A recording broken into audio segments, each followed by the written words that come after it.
my concern, and I think that even in this general policy document, I would think that the overlapping districts still have to meet the cap. Yes. Because Yes. what I don't want, what I wouldn't want is so to use your scenario, I wouldn't want a 4 mil district for the water tank and then another 4 mil for the park, the open space and parks. Right. And If we set a general policy limit plus or minus so many mils, I think that it has to keep the cap at whatever we say the max is. So if it's a water tank, it's 1 mil, open space is 2, they can reserve another one for something else if it came up. But I think if we're talking, and personally, we'll get to that later on the amount of mils, but yes. The only way that I would consider overlapping is if it's got a cap on the mill levy. And you have complete control over that because every time a pit is created, you're creating it, right? So you could say, all right, we've got this one, this is your shot, you guys, you know that we only will tolerate 4 mils for this whole area, full development. That could be in your first PID creation, right? Say, our tolerance level is 4 mils for this thing, so don't come back to us for another PID. So they might say, all right, well, what if we use 1 mil right now, and then we overlap with another 1 mil on a different kind of PID? Those are possibilities. But as a council and as a city, we need to be clear with our developers as they come to us that this is our tolerance level, And that's so why that they can make their plans clear. That's why I would like to see this stuff in the general policy, so that when a Yes. developer comes in, they know what playing rules are without having to go through the whole process and then us vote on a mill levy. Right. And if you'll see under that application process letter of intent, I think that's one of the things we're looking for, right? Their phasing, their financial plan. Maybe that they're looking for multiple PIDs and how would those overlap. I think those are real discussions during that letter of intent. On that one, I would actually, with the letter of intent, then I would actually include those specific requirements in the letter of intent. I think that's great. I would agree with you To completely. how many PIDs do you want, or what do you see as the phasing? Because otherwise, somebody's gonna. So maybe in the letter of intent, have a section that asks the question, are you intending to use any overlaps? Yes. Okay, Or I something like like that. that. All right, first question for your straw poll. Are you okay with adding overlapping districts as long as there's justification? Yes or no? Okay, you got a yes. Will you keep track of my I'm writing yeses them and down. nos? Yep, I'm writing them You just have down. to check the pen. You don't even have to do I'm anything. keeping it, all the votes in one place. I'm kidding you. All right. Mill rate levy. Does the council want to limit the mill levy? Okay. Recommendation for me is the same as SB 228. I'll explain why in a moment, which is a high tolerance. And the mill rate on 228 is something less than 15 mils. I know your tolerance is not 15 mils. However, let me do a what if.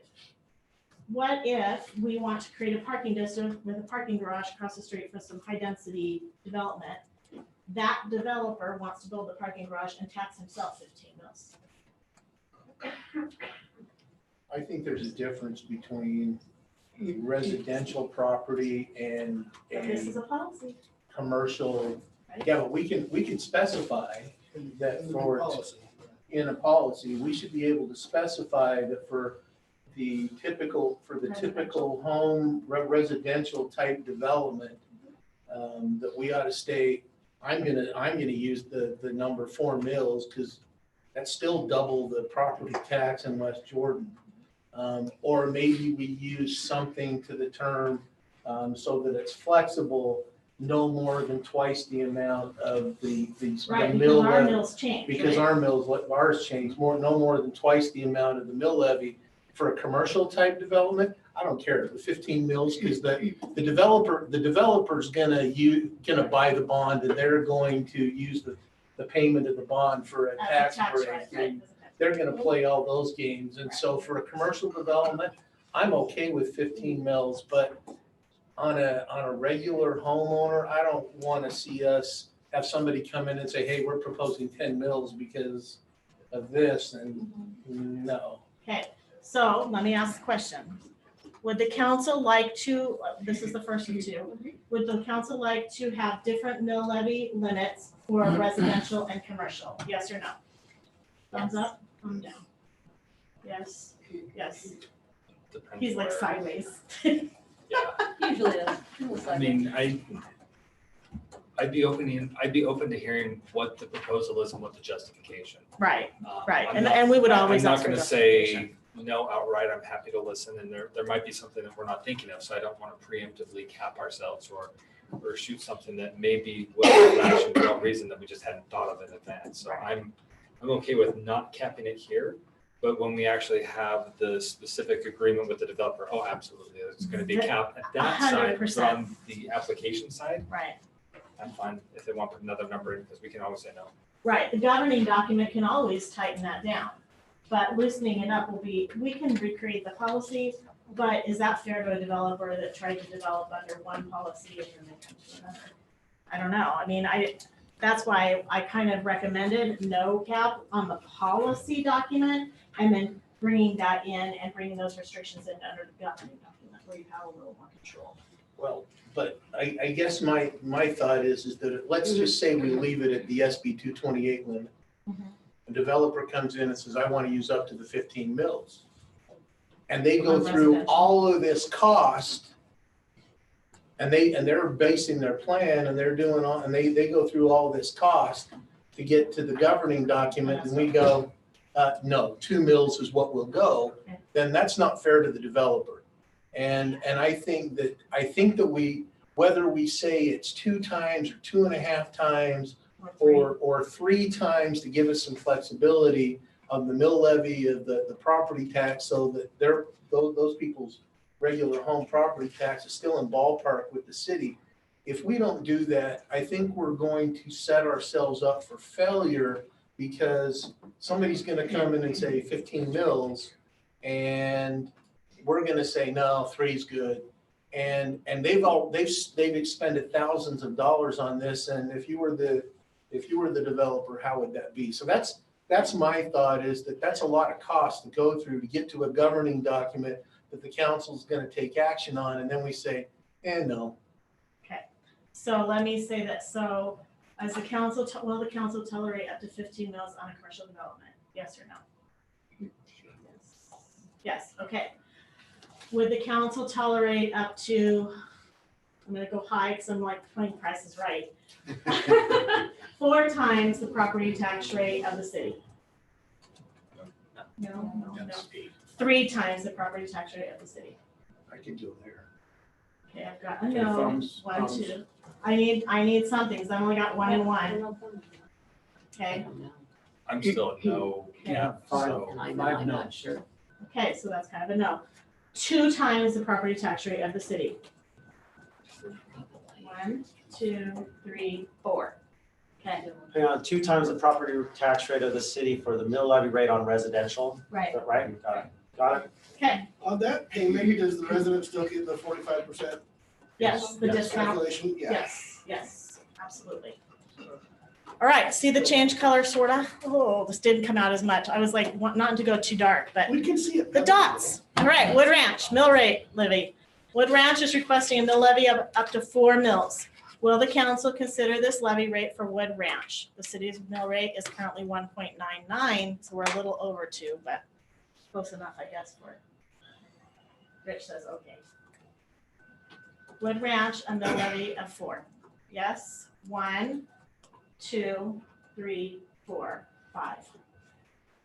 I caught it, they showed that. Rich for my blood. Denise, Corbin, just as a heads up to the council, when we talk about the lanes tonight, we're gonna be talking about Yes. another financing tool. And so just, we may want to revisit this in that context. We are Because going there's to the- be talking. There's the specific. issue of, as a homeowner, we've talked about this, there's only so much headroom the homeowner can bear, whether it's a tax, an assessment, or whatever. Now, obviously, Daybreak has done a lot of study to know what they think the homeowner can bear, because they're the ones that gotta sell houses. So there's an incentive for them to be very, very sensitive to that. I just wanted to throw that up to council, that this may come up again. as we talk about those other issues. Thank you. Just to provide context why I'm not a big fan of that high, if at all. Areas in West Jordan, that would, This is, four mills. does this help you? Yeah. Yeah, there you go. They'll add, I'm reading your mind, Zach. it'll add like 33% to your property tax bill. Right, so this is an average, 33% of the city's amount, like we usually talk about when we raise taxes. I'm talking about the whole enchilada going up by a third. so the average mill rate for residents in West Jordan is 12.3 mils, There you go. right? That includes the school district, county, city, and special districts, everything combined. $400,000 house pays $2,700 in taxes right now with the current mill levy. If you were to add 4 mills to that, there would be another $883 on it, so their taxes would be $3,586, a difference of $74 a month. We added 7 mills, you can kind of see how that goes per year and per month. 32.6%. Well, my Yes. math in my head was pretty Look good. at you. Okay, so he's right, 100%. No, 33%. Right, 30 years. 33%, there you go. What's the average? All right, Denise, do we know the average home ownership tenure oh, in West Jordan? in the city, or just nationwide? I don't care, just a random I number. never even looked at that number. I would look at the home people for that answer. Because I know, I'm like, wow, that's a how cool often do people question. move these days? Isn't it like every Well, rule of thumb used to be like 7 years, 6 years. Jody, what do you think? I broke that one. Actually, I think it's. I've been in my house for 11, so. I think since the downturn, they said it's not longer. I would imagine it's not longer. So even if it's 10 years, you're talking 3 different owners if you go out 30 years, which I know we're coming to that, but 3 different owners that are gonna be paying 33% more property tax than anybody else in the city. It says in the US, it's 13.3 years. My Google says 13.3, that's what I Okay, just two- said. so two and a half. Yes. I'm just- I know we can't obligate for future councils, but we can have them swear at us in the future, and they will.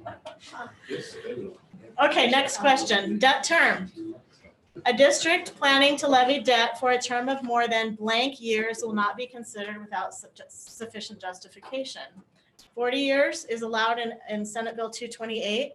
30 years is about the average of the infrastructure that we actually manage, or 20 years. My recommendation is that we use this language, no greater than the life of the asset being financed. Senate Bill 228 allows that 40 years. So life of the asset up to 40 years. In case I have a water tank would be a 50-year asset, but it'd be really unusual for us to allow a developer to PID a water tank, especially under our new criteria that we're gonna have coming But up. technology is improving, things, infrastructure may last longer in the future. Because of less cars on the road. I like Zach's idea is that no greater than the life of the asset, not to exceed 40 years. 40. Okay, I like that language as well. Will the council approve a yes or no? No greater than the life of the asset, no greater than, but up to 40 years. Give me the justification for 40 versus 30. I don't have a 40-year asset. Everything that I use is a 30-year outside of a water tank, which is a 50-year. So, but it's just a 30, I'm more comfortable with 30 than 40. I'm recommending 30 or. So is the council comfortable with a debt term of no more than 30 years? Yes or no? No question, is there very many assets, life of the assets that are less than 30 years? No, very few. Only equipment and vehicles that are less than 20 years, like 30 years, I'm sorry. Streets are typically a 30 year, as long as you do the maintenance on them. That's gonna be a criteria. The lanes would be What 30 about park years. playgrounds? But yeah, there are some, right, like park playgrounds, some park signage, there's some minor, there's some minor park irrigation systems. But not water lines, sewer lines, wastewater lines. I like, if your comfort level, which it sounded like your comfort level is 30 years, you say no greater than the life of the asset up to 30 years. Are you comfortable with, I like that. are you Okay, comfortable with that's that good. language? Okay, let's do that. Good job. All right, Wood Ranch, debt term. Wood Ranch is requesting a debt term of between 20 and 30 years. Will the council consider debt term for Wood Is Ranch? that 21 or 29? They've done a 20-year, they've done 3 scenarios. 30 is what we're requesting. They've done a 20-year bond, a 25-year bond, and a 30-year bond, and then kind of looked at the proceeds and what they could do with them. So they've looked at all three scenarios, so that's why I put that 20 to 30. Most of the infrastructure that will be financing is 30-year infrastructure outside of playgrounds. If they were to finance playgrounds. So, How is new infrastructure paid for after the 30 years? not by taxpayer property. By everybody in the city. And after that bond is paid though, then the property tax levy goes away and then there's an additional. Then we get a new bond. No, you can't actually. Well, then you gotta raise renew it. taxes on the rest of the city in order to Right. pay for the bond for the, whatever it is you gotta replace. Right, but just to clarify, a PID expires. It's a It doesn't one-time. renew, It's a one-time thing. And as soon as the PID's created and the infrastructure's turned to the city, we're responsible for the maintenance, Correct. whether they're paying on the PID or not. Right, well, let's just use the water tank example, because that's really easy to picture something like that failing, right? Let's just say it's a 30-year, whatever, let's call it a water tank. In 30 years, you need to build a new one. And now you're 50. fine, well, right, but let's pretend it's 30. Oh, okay. Just because it's hard to illustrate it with a street, right? Because the street's always gonna kind of be there. So in 30 years, the water tank is no longer functioning, you have to build a new one.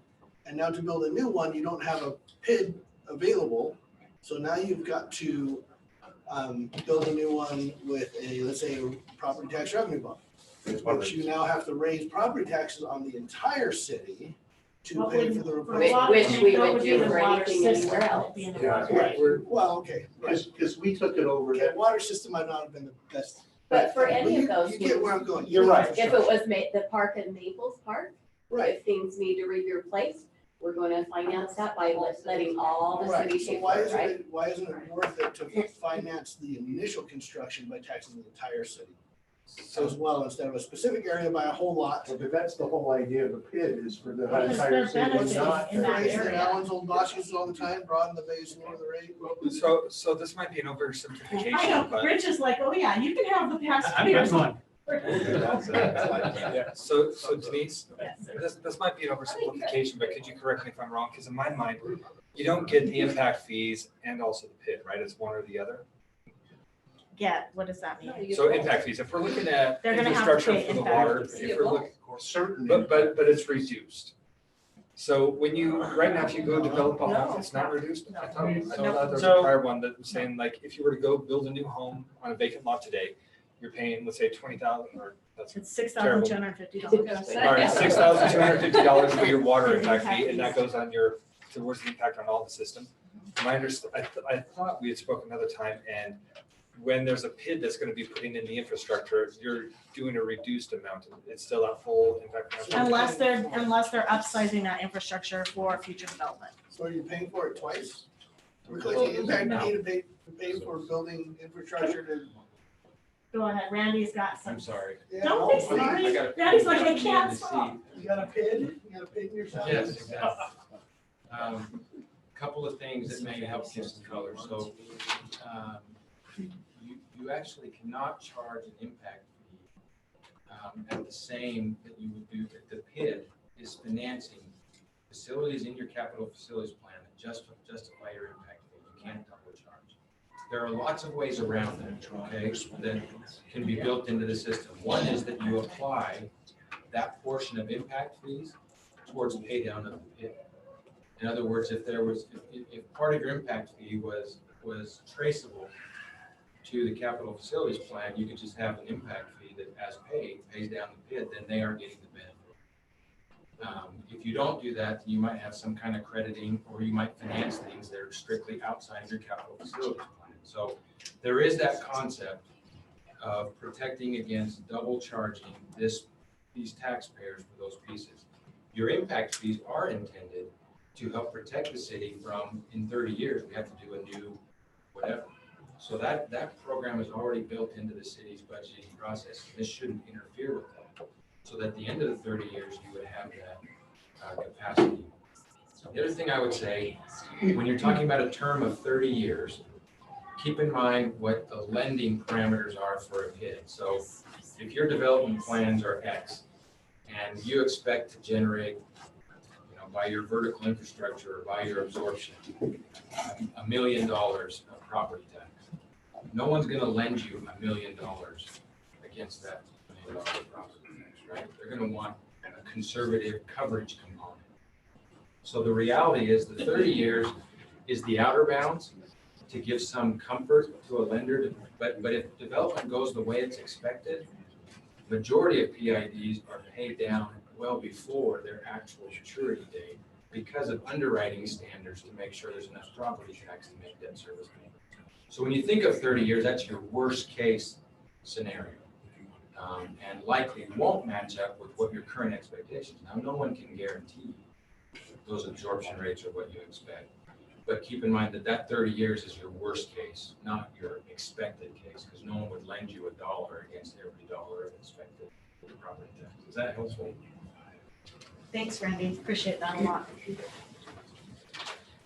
Okay, so we've already got that one answered. Public benefit. This is the one that we have struggled with the most. So, let's go back. All right, so this is what we've come up with. We met with Wood Ranch this morning. We have met for, I don't even know how many hours on just this one slide. So this is what we think. The authorized debt will be limited to the incremental difference between standard development requirements and unique enhancements that will benefit both the neighborhood and general public. Okay, let me show you what that looks like. Looks like this. And these are just sample numbers. These are not real numbers, but we used them from some information that we've received. On-site infrastructure, which are roads and parks and open space and trails and blah, blah, blah, all that stuff. On-site infrastructure, sewer lines, water lines, storm drain systems. Standard development for that, if it were required, is $64.6 million for this development A, whatever it might be. And then in excess of what we would already have required from any developer is $10 million of what they're going to do. So they're going to maybe have some enhanced parks, some enhanced streetscapes, wider streets, wider landscaping medians, anything like that, that would be still dedicated to the city or in their development. They may even own them as well. But there would be a $10 million unique enhancement that wouldn't be anywhere else. So when you go to Daybreak, you see that the sidewalks are within 2 landscaped areas. They're never like right up against the road or right up against property. They're landscaped on both sides. That's a unique enhancement to that area. So that would be $10 million. So their total development cost is planned at $74.6 million, but $10 million of that is something that we didn't ask for, but we do like that it brings that enhancement to our community and public as a whole. Public open space and trails. This might be the foothills that they purchase and the bike trails that they put on it and the trailheads and the trails that go around the community. The community as a whole benefits because they're able to use all of that open space and trails. The community, the neighborhood that's nearest to it benefits because they live within walking distance of that amenity. So that's an enhancement that we wouldn't require of any development, and it's going to cost about $12.5 million. So the uniqueness, and then these are just other things, right? They're going to build a pool and a clubhouse and a whatever else that they build that are private amenities that are going to cost $7.1 million. Offsite infrastructure would be what we would consider impact fees, right? They would be contributions to system improvements that are citywide. Their mass grading costs. The total development cost is $121.7 million. Of that, though, we are not requiring any of that except for the 64.6. The rest of them are things that they're doing. Oh, I'm sorry, plus the 18. So in essence, standard development would be 99.2. 22.5 of that would be unique to that development. That would be where you put that limit on how much PID you could issue in that area. Something's unique, something that's tangible, some benefit to not just the neighborhood, but also to the public as a whole. Thoughts? So what we are saying with this scenario is that the PID would be 22.5 million. Maximum. Up to. Right, up to. And then they could decide, right? The PID board then becomes the issuing entity, and they could decide what their tolerance level is and how often they issue. They could have several different issuances under that same PID. So I'm just gonna really dumb this down. I go to buy a house in this area. My house payment's $2,000 a month. Then I got an HOA fee. Then I have a PID fee. Well, the PID's gonna be on your property tax, just like you have a property tax. Yes, you will. But yes. But it's an extra fee that wouldn't, Your taxes will be that if I higher. wasn't living in there, if I was Yes. living in a different neighborhood. Let me go, you know, Yes. neighborhood to neighborhood. Yes. This neighborhood, I'm gonna be paying this extra fee Correct. versus another neighborhood I'm not. But the benefit is because I get the unique enhancements and it's just a different. We're by the furthest north house in Oker West. But it goes on my property tax bill. It Right, which doesn't, makes it it's not like an That's I'm sure Pat's counting on that. Whereas your HOA fee is not taxed. The main thing with the PID is it takes the burden off of all of us that already live here. So we're not having to pay for everyone's new streets and infrastructure. You're right. But once I've lived there for 30 years, because I'm gonna live and die there. Then it's gonna draw off. Or if you move and sell it, then that's why. But then you'll refinance and Okay, so does everyone understand the concept that we came up with, and do you agree with how to define? Because this is really the one place that we could have said almost anything, right, for public benefit. But this is really what we felt like best represented what we have heard from you as a council as to maybe what you would expect from this kind of a development.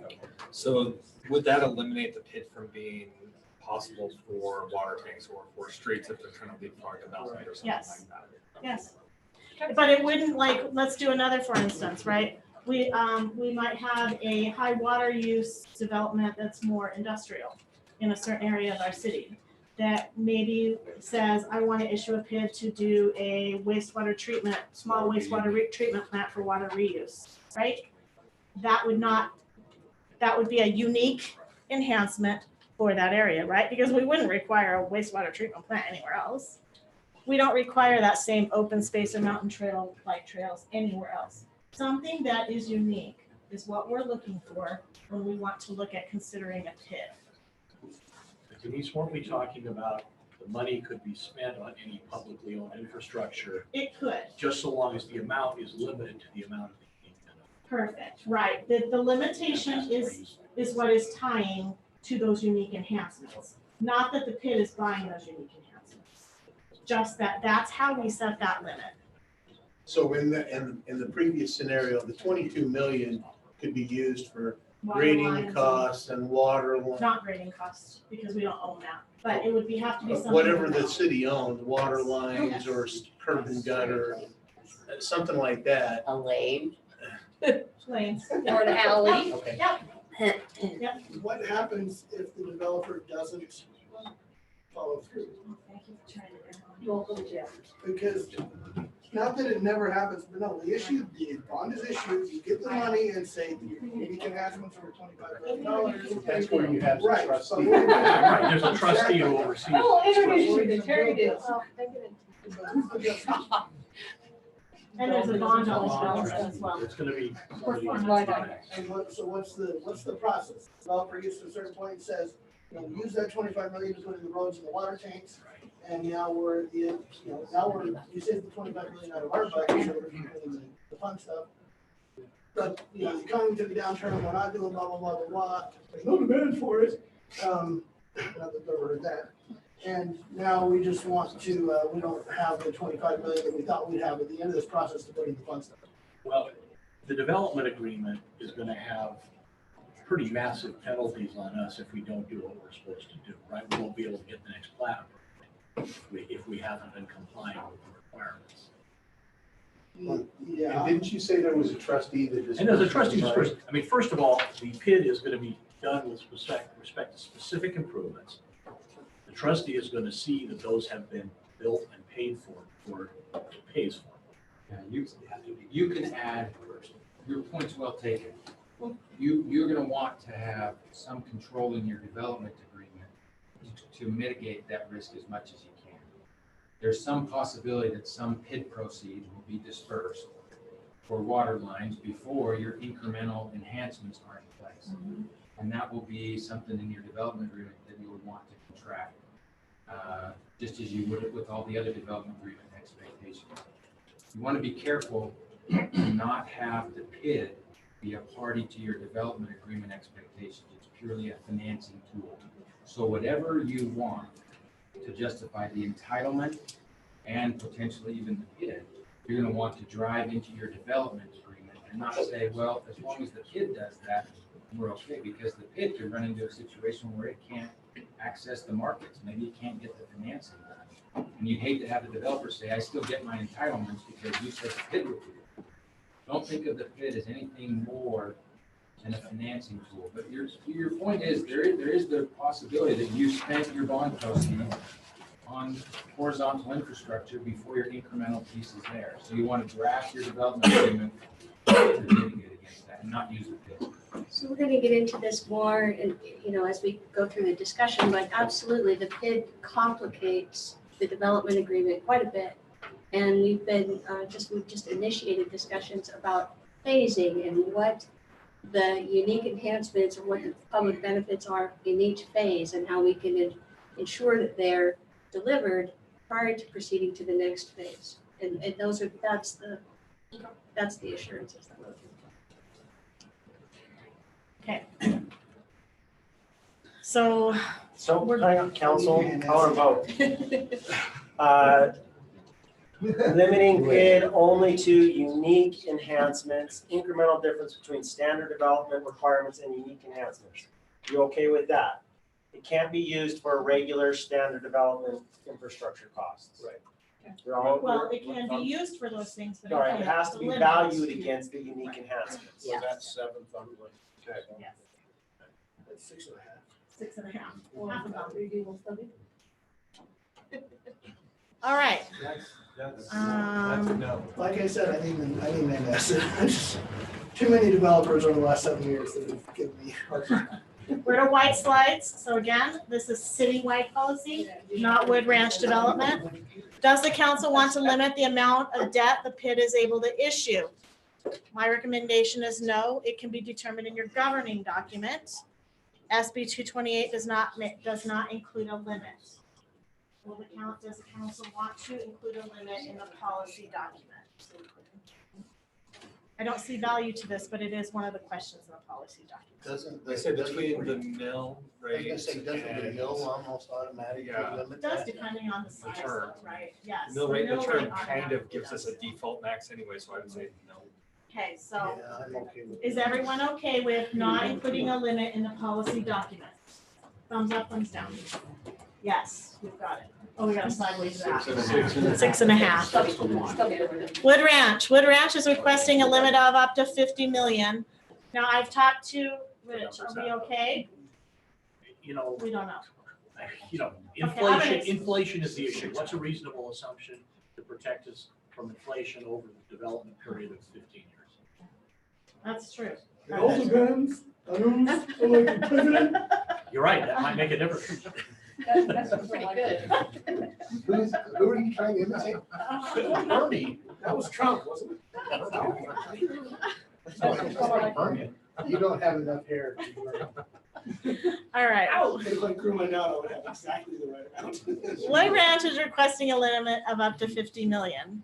Will the council consider this amount for Wood Ranch? Now, let me talk to you about what I'm thinking. Recommendation is limit the amount to the value of the unique enhancements. There could be some inflationary measure in there. I think that would be okay. Initially, when we talked, this 50 million came out of that unique enhancement spreadsheet, the 22.5 million-ish, right, with a little bit of wiggle room contingency in there. And he doubled it. And the reason he doubled it was because his understanding was that in order to refund debt, that you would need double the authorization, because there's like a week time period between the time you issue debt and then the time the refundings actually pay the debt off. Or there could be more time if you did an advanced refunding under a taxable structure. We've actually done some research with, it's not George Cable anymore, Stifel, our financial advisors, and they said that is not required. So we would say that we would ask that the council do limit it to the amount of the unique enhancements and add an inflationary factor in that. Rich, would you like to comment? Give me some inflation just in case this. So why vote on this one then? Because the number's not gonna be. I would like the inflation limited to the time frame that we foresee those enhancements going in. Because I don't wanna allow 30 years worth of inflation if we're gonna insist on those improvements going in the first 5 years. Right. I agree, inflation during the development period. Yeah, inflation during, I mean, this, from the this, start of the issuance to when we expect those improvements to be done. the concept, I think I agree with you, because the concept is that what I could buy for $22.5 million today, in year 10 might suddenly cost 30. Right. And that's what we're talking about. I think we can add it. I think I'd be comfortable adding a CPI. I think the most reasonable inflationary thing would be to add the CPI. Okay, so maybe the CPI policy, may not capture the type of materials that are needed for the development, maybe out, so. construction CPI. And, okay, yeah, Yeah, if there's a measure you can put. Is there a construction CPI? I see like 350 different versions of it. And I think that when we identify CPI in documents like this, we identify our exact resource.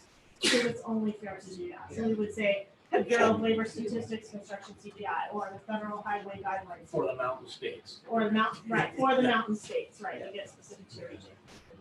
So we would be specific as to the resource and the CPI that we're using, so we don't use the highest or lowest one. So in essence, right now then, instead of a limit of 50 million, we'd say a limit of up to 25 million to give them some contingency, plus CPI, construction CPI for the Mountain West states, Bureau of Labor Statistics.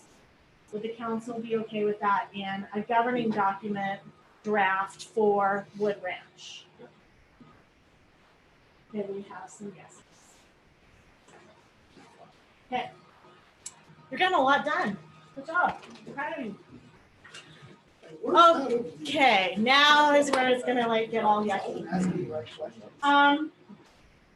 This is about lanes. So lane ownership options. We've had a lot of discussions today and over some time, but there's several things that we could throw out on the table, and there may be other options. Obviously, the first one would be our preferred. The HOA would own and maintain the lanes. However, talking to developer and say, me coming back and going, why not? And their response was that we're really looking for that affordability on the HOA fee, which is also non-tax deductible, of looking at less than $75 a month for an HOA fee. I understand that, right? I mean, you're already buying into maybe a more expensive home with a higher payment. Now you've got a PID property tax on there. Adding a higher HOA fee could stand in the way of some of their sellability. Okay, I'm not saying one or the other, I'm just giving you the information. Number two would be city-owned and maintained lanes. We've run some analysis. Brian ran the concrete cost, and in today's world, if we were to replace the amount of concrete that does the lanes, it's about $2.4 million. If we had to replace those lanes in 30 years, it's about $4.7 million. Concrete, that's concrete only. Concrete only, That's just the material. right, not labor. That's just material. Right, Brian? Okay, I'm just making sure. So $4.7 million in 30 years. Concrete prices have come down. In 30 years? It all depends on who's looking. Depends on if Geneva Rock's still in business, taking them out down. That's great for city council. All right, so $4.7 million. How do we get there? There's a couple ways that we would get there.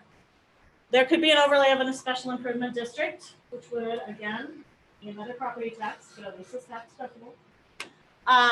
If to get to what we would need, I need to collect every year for the next 30 years $106,000. Okay, at built out or whatever, it'd be 1/5 of a mil or $40 per year per residence.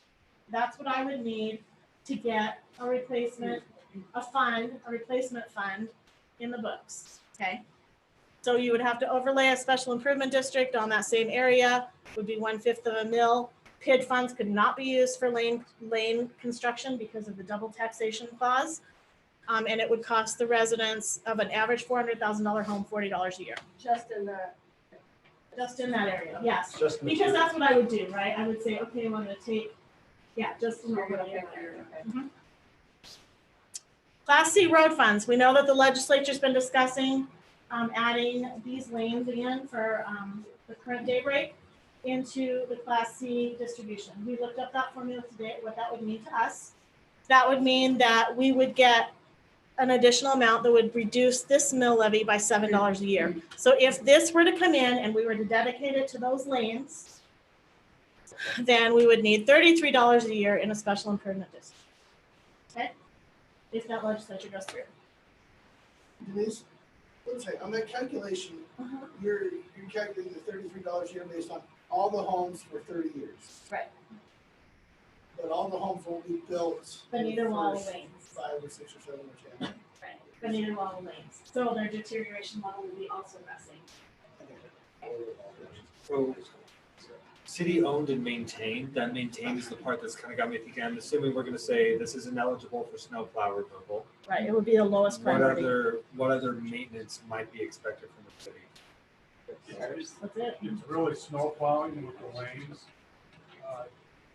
You guys know we salt your neighborhoods, we would not be able to No, salt. you don't salt those. Concrete, it just fall off. Is it So city we would owned? we need to come up with a policy on how we're gonna manage the snow on the lanes. So the next question I've got, city owned and maintained, I assume that also means city's gonna have some sort of liability for those as well. Correct. What would our increased liability be for those areas? Rob? I can answer that. We looked at this A lot. years ago. That's not a significant issue. They're not rated any differently than if you build a road. There's nothing unique from a liability perspective as far as, or liability insurance goes. The issue itself is really whatever public works can identify as ongoing maintenance issues. If Oh, I'm just, boy, I hate thinking like this out in this type of room, but let's say that there's kids out in the street that are playing, some sort of accident occurs. Yeah. People come back to the city for court design.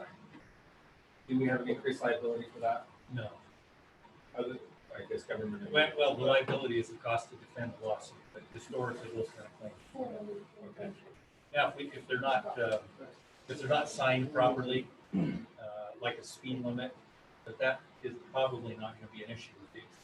If you're on a regular road and you know there's a problem and you don't deal with it, whether it's excessive speeding, then sometimes there's liability, but it's no different than a regular road. Thank you. Yeah, you're welcome. okay, the third thing would be to diluting the property tax revenue, right? We have increased density, we have increased values in this area, and part of the benefit to us is that increased property tax per lane mile, right? That would be, if we don't do a special improvement district, we don't get Class C road funds, it would actually dilute our property tax revenue for that area only by 9%, right? So in essence, what I would do is I would say, I'm going to take 9% of the property tax received in that area and put it in a reserve fund for the lane replacement.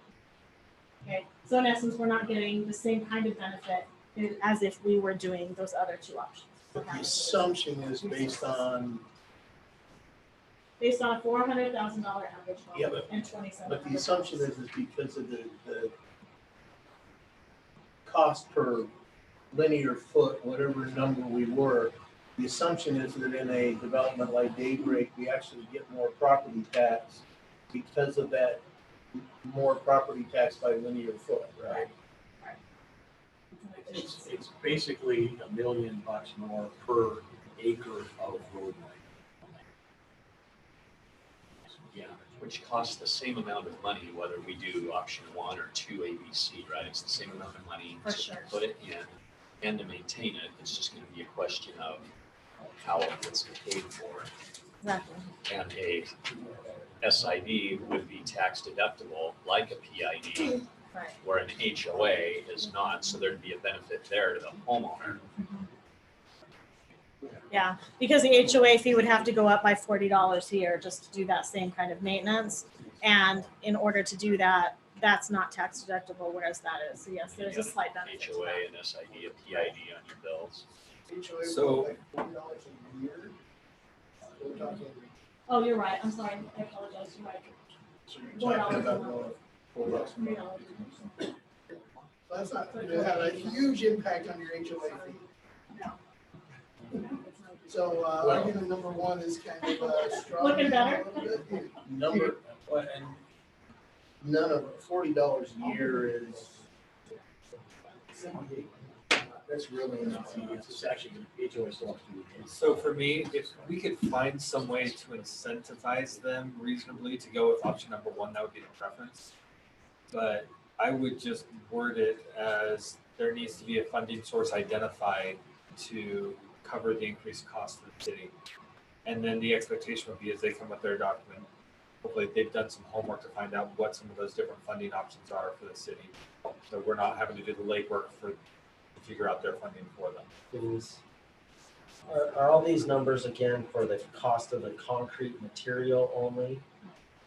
So take what you see here and probably double it for the actual replacement cost or so. Is it?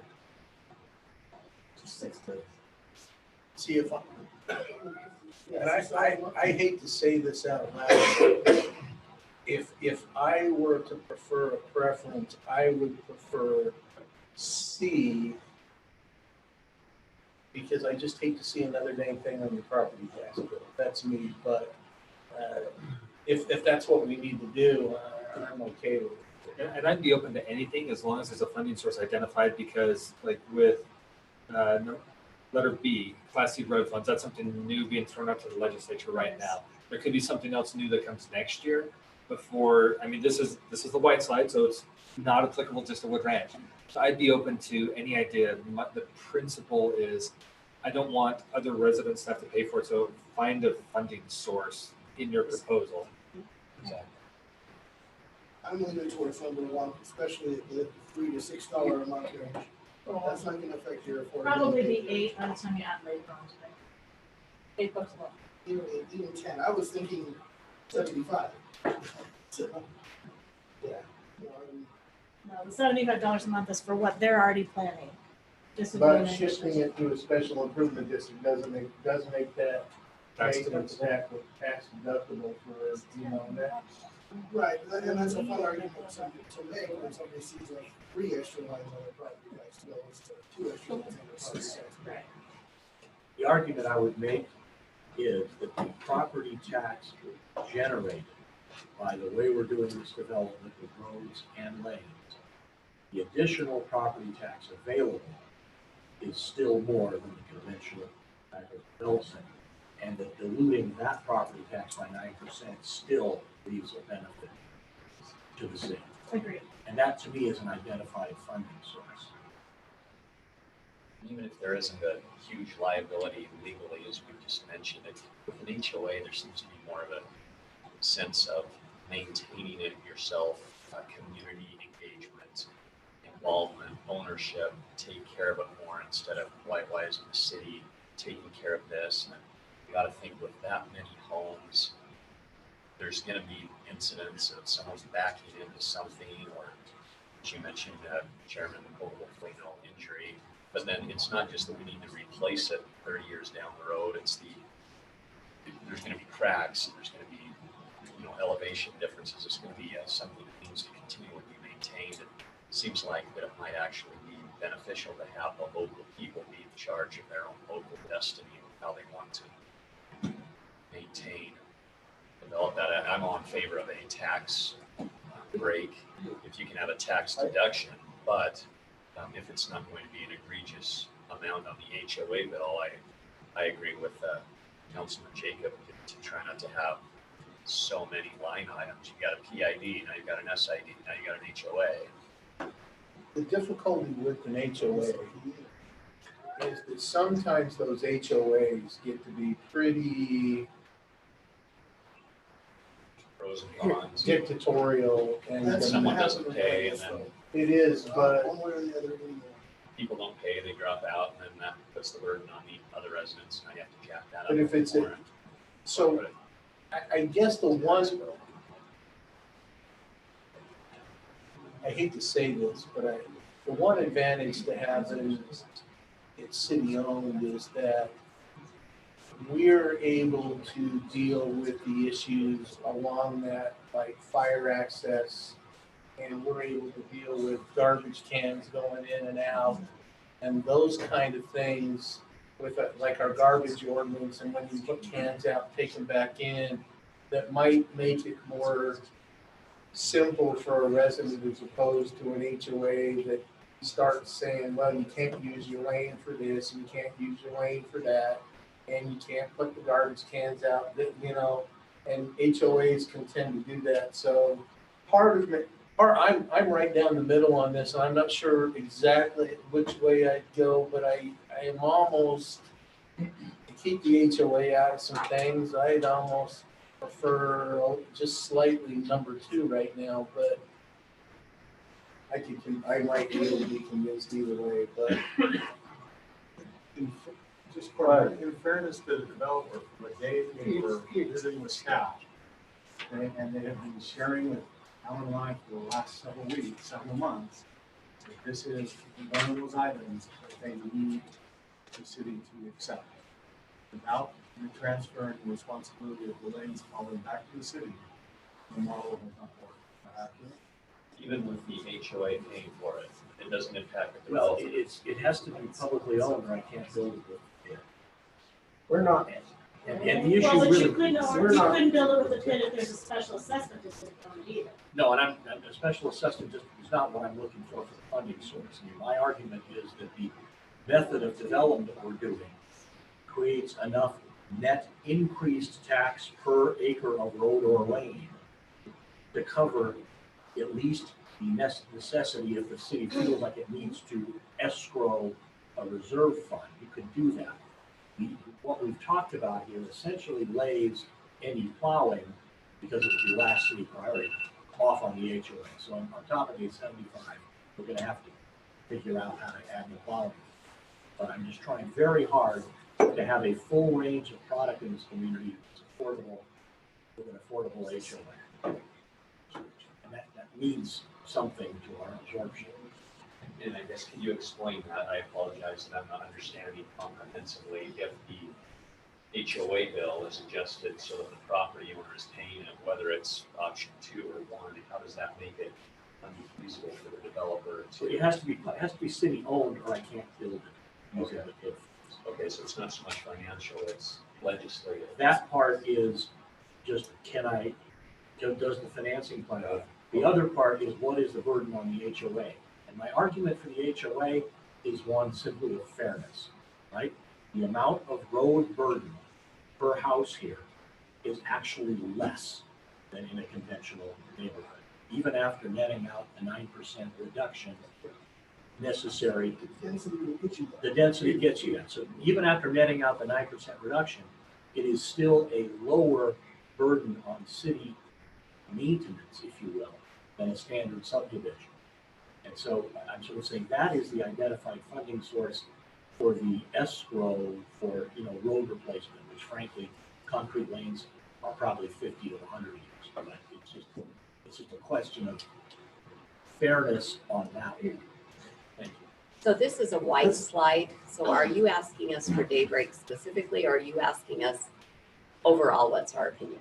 I think that this isn't gonna be something that is exclusive to daybreak, but however, it will be a voice match issue. We could put in our policy document that maybe these, that we would be open to these kind of options. But right now, we're probably have had enough input to know maybe where we wanna go with this. I don't know, Rob, go ahead. This piece of information, keep in mind, that is the Class C road funds, if the bill passes, are only available to the city if the lanes are owned by the city.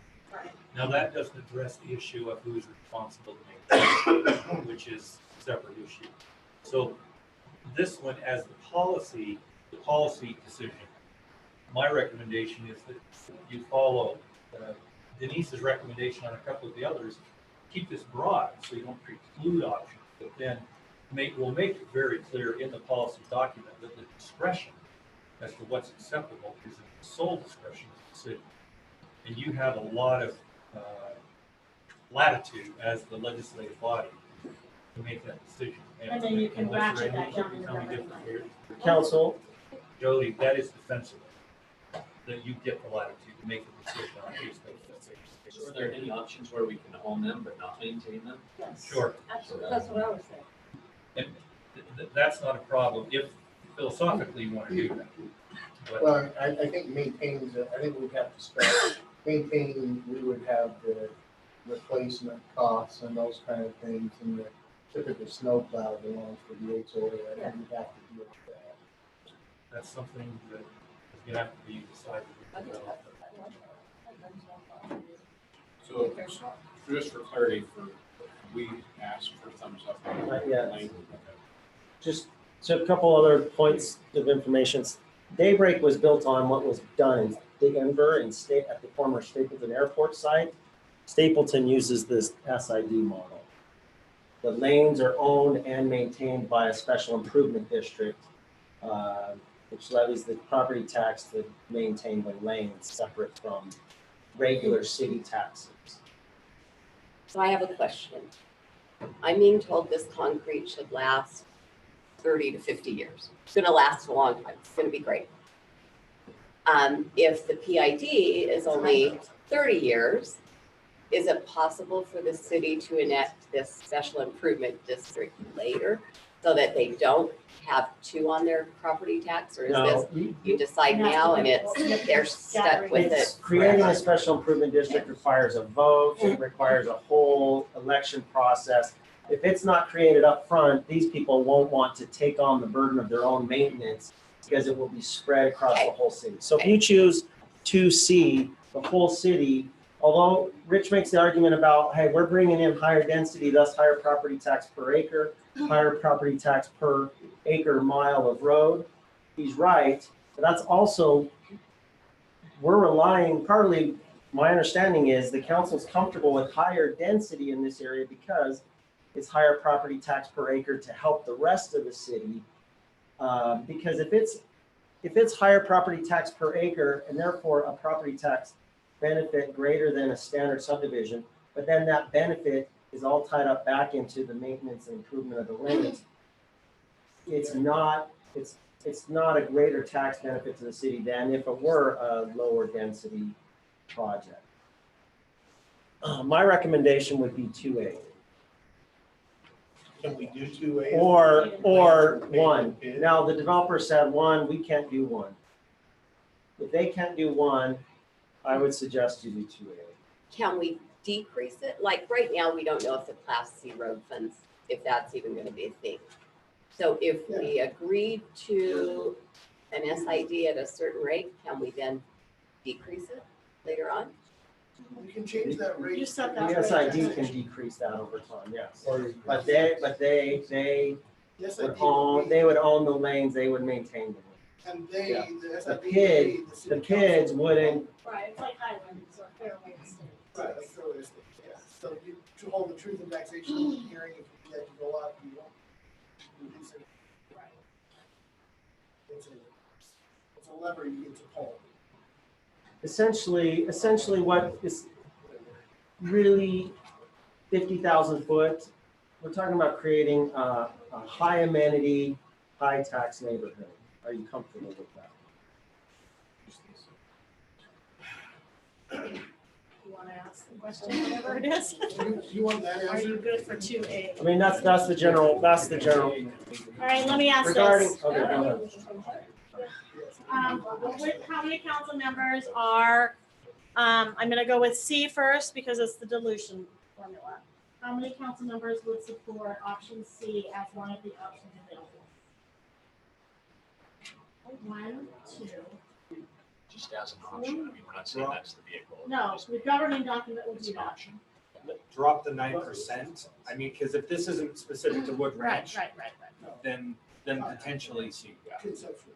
Conceptually, C isn't open for policy, right? So what was that? Wait. Two. None of us. What was the final vote on C? That one. Sorry to complicate things, at the policy level, it might be that if you're voting on the 2A or I am going to. it might be an SID or something that generates equivalent revenue. There are other ways to raise funds. The developer, for example, has a real estate transfer fee on the sale of each unit. And that's often a more acceptable time for a property owner to pay a fee is when they're liquid, as opposed to the kind of the grind of property taxes. But how would we have a guarantee on this? We don't know how many sales. You know, so my guess is the developer has a pretty good, pro forma on that. They're charging a slightly smaller fee on the first flip, and then double that on the second flip. And, it's really typical, in, large planned communities. I think essentially though, it short circuits down to city owns, developer maintains, because, or HOA maintains, because that, the transfer fee goes to the HOA. So it's It would be a essentially, contract with the HOA, with the city, but it would be triggered, the funding source of that.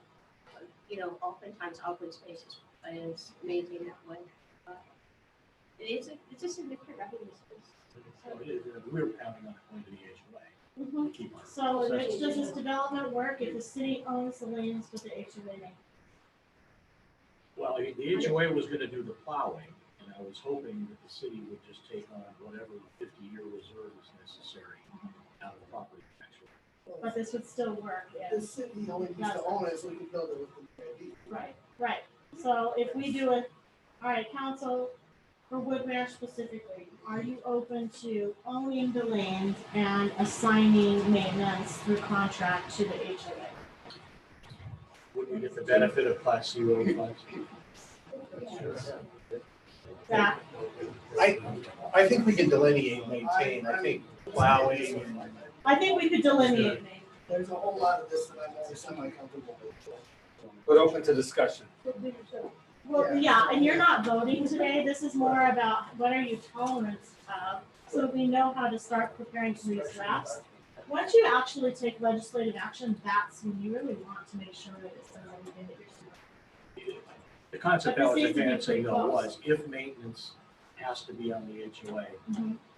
to contract with the city, it would be, the contract would take into account the availability of DNC road funds. I think that's Right, fair, if- absolutely. Yeah.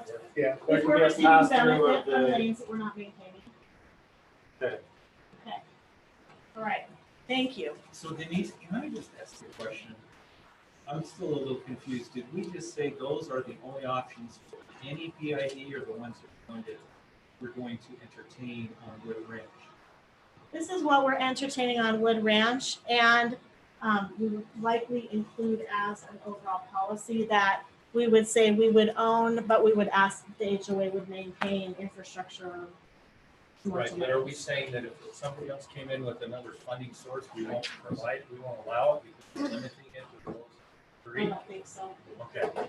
Yeah, I Yeah, don't think let's so, for make sure. sure that in the We're gonna leave this overarching open policy, in we can policy. leave Thank you. subject to funding. The policy document, we'll leave it open. The Wood Ranch will get specific. Yes, thank you. All right, last slide for me. Ooh, governing document. This is how this occurs. The applicant submits the draft governing document. So they've heard our feedback this evening. They received your answers. They work with the legal counsel that the city has engaged for creating the governing document, but they're the ones that create it, not staff, right?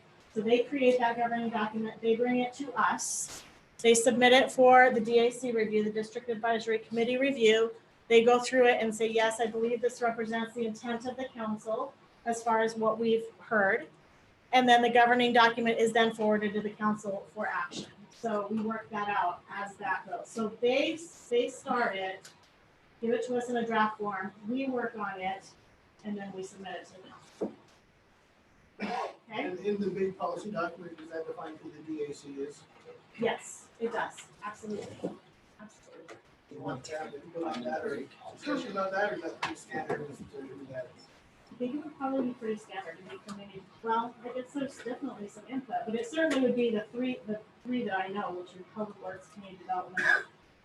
I'm just really not comfortable having Rob on that. No, you don't want Rob on there. We'll say excluding all attorneys, that'll make it go quicker. I'm just going to say, please make sure the council gets these documents with plenty of time to review them. I don't want them Friday at 5 and be expected to make a vote on Wednesday, because I might have something that weekend. Can you get them to, in that regard, just an FYI for the 7 council members, we are going to be asking Daybreak yesterday to sign the engagement letter with bond council and put the money in a retainer to start getting these done.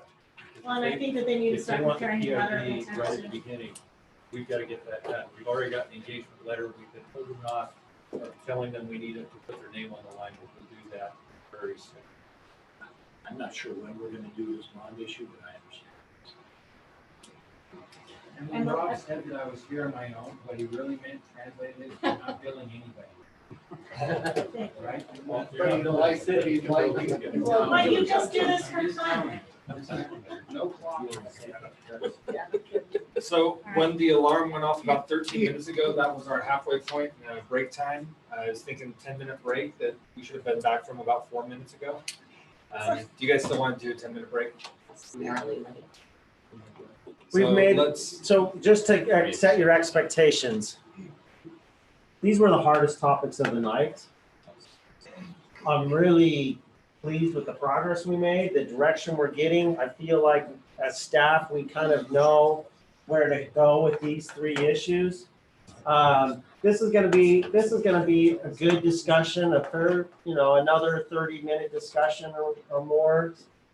Contract issues, annexation, timing and schedule, I think will go pretty quickly. So just to manage your expectations of the rest of the evening. So if we want to be up by We're good for 9, a break. I like I think annexation. you need a if we break. want to be up by 9, how long of a break do we need? I like the annexation. Oh, I do 5 to 5 to 7 minutes. what? Quarter Density, till? actually, Yeah, I do really 7 not bad. minutes. So what's your comfort level though? Comfort level for density? So we Okay, did have this one is other the item of business real quick. Mr. Bricky.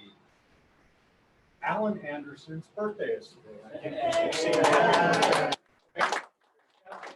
I bought him, flashy cupcakes that are orange or red and green. So if I can begin, I'm not a very good singer, but. Happy birthday to you. Happy birthday to you. Happy birthday, dear Alan. Happy birthday to you. See it one more time. Sing it one more time, you're breaking me. Coronavirus. You have to sing it twice. Wash your hands.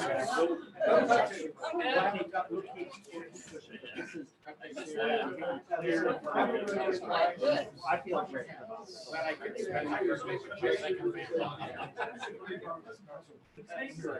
Talks about. Oh, they can make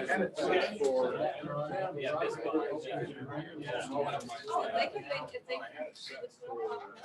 The garage door is facing this way. It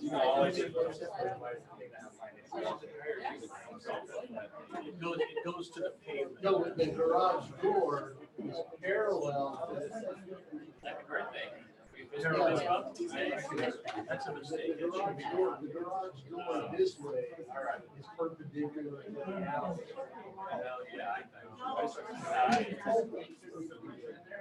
Yeah.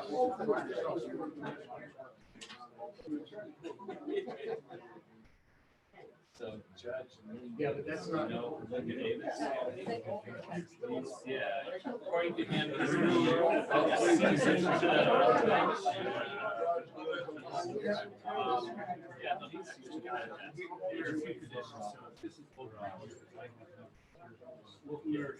When you design it, either design it down.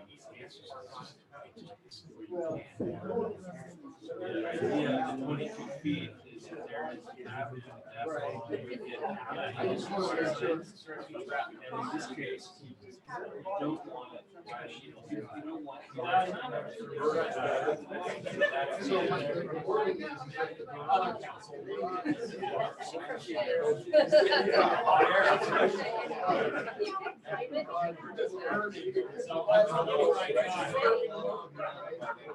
So this is. I get the design, but what this says is.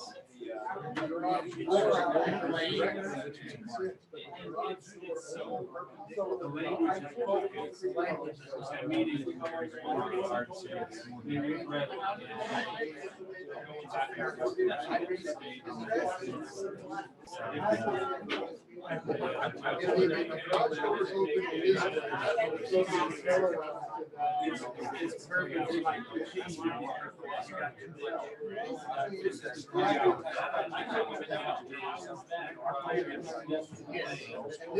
This was perfect.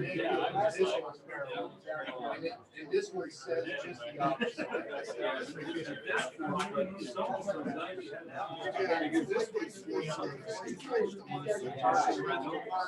Well, so this board.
So what we're going to do is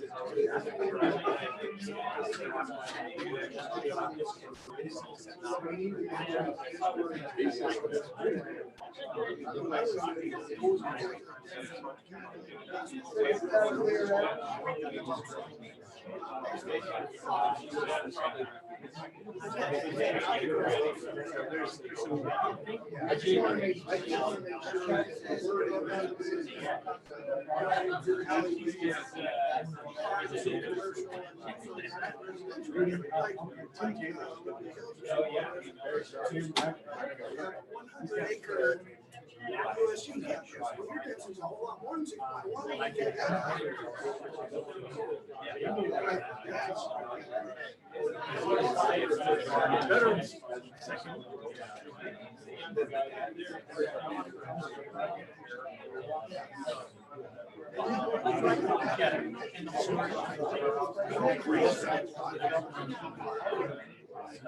Maybe the church should do it.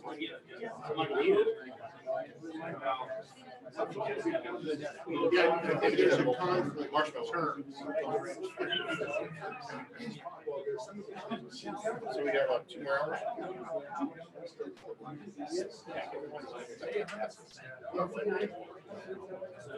See, and I think that they use the term garage door. If the garage is perpendicular to the alley, then it would make sense. If the garage is parallel, then we say garage door, and it talks about opens, then the garage door is open. This garage here. This one. So the words were, I think they were thinking garage and then they put open, garage door open. So we just need to fix that. There's 4 or 5. Oh, there's actually. Oh, yeah, we have this one. We do have that. Right. So I just want to make sure that the wording matches the diagram.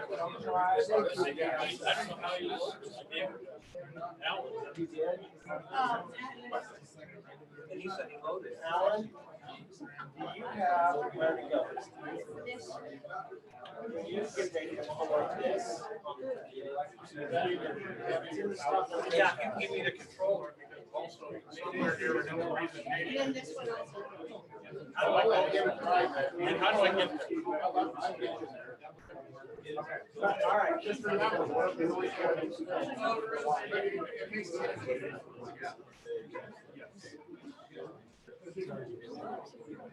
So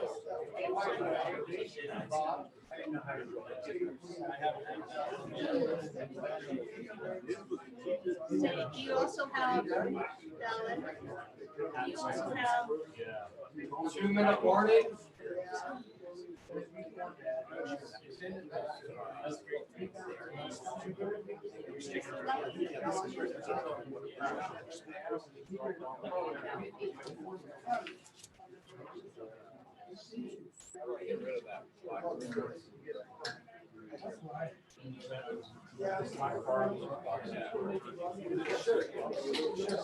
Just go take a picture of your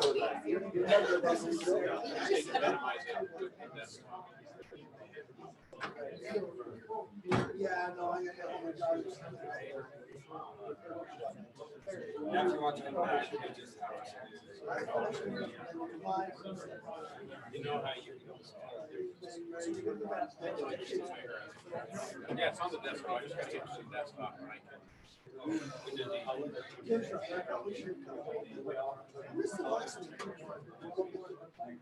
I have. Well, this is. That's whatever you do. That's 20, right? She tears down. Jody's asking. I said 20. Which one? We've seen it on our backs. no, talk about that too.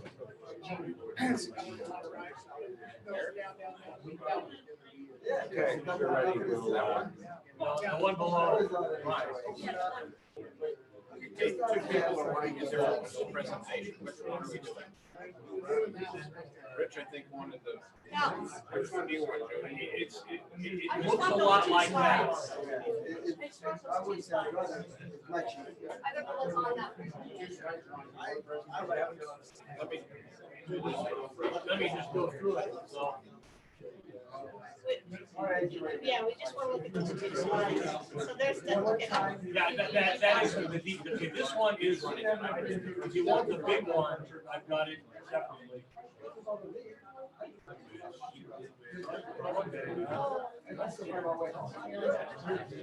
All right, we're just about ready to start back up again.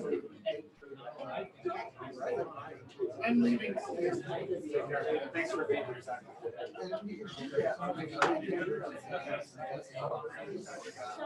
This is the big similar. one.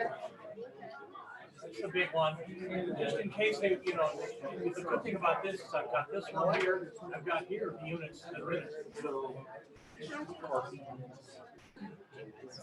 Where do we You kind of have to. Let's do. You see, this isn't a big, what this is a reference 54, but I can show you. So let's say this is gonna be, what time is it now? 7:56. 7:55 till 8. Which can I just Take show till this? 8:15. Okay? It's gonna be till I was actually finding 8. I mean, this is 30,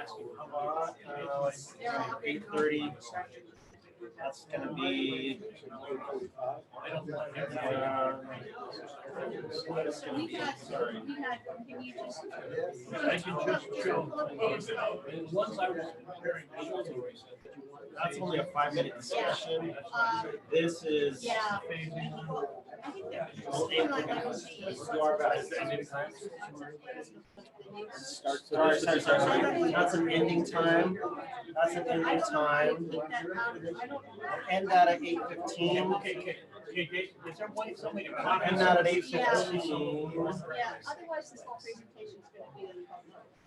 I mean, this is my reference. Here, we'll just do this. I don't really want to Let's say we this got one. 50 minutes, okay? You know, We're gonna do 25 minutes She here, wanted to see So- her faces. Who's running this slide?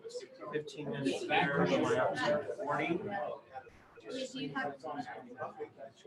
I mean, where's the now? Okay, so then I Do our just want best. to put this on. All right, we're ready to start back up. Copies, council, please come back to the table. The board is ready to start going again. So anything that can have us out of here within an hour.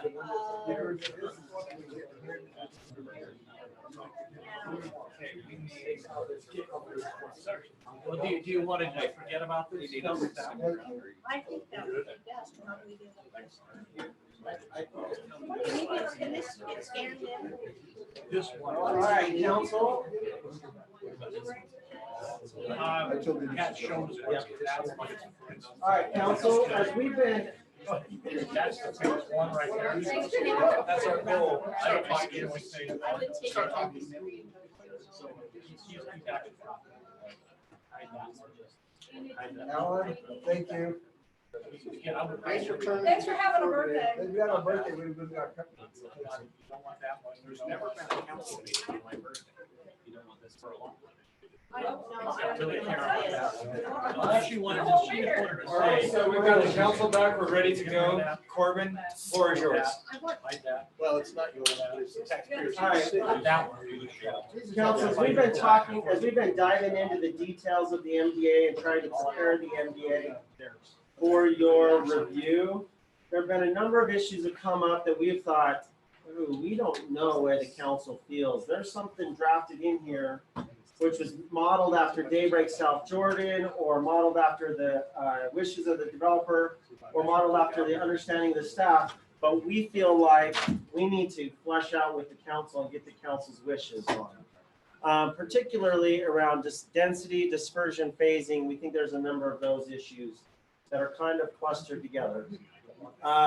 For example, I'm just going to ask you for some, because we don't have a lot of time, we're going to do some quick votes on this issue.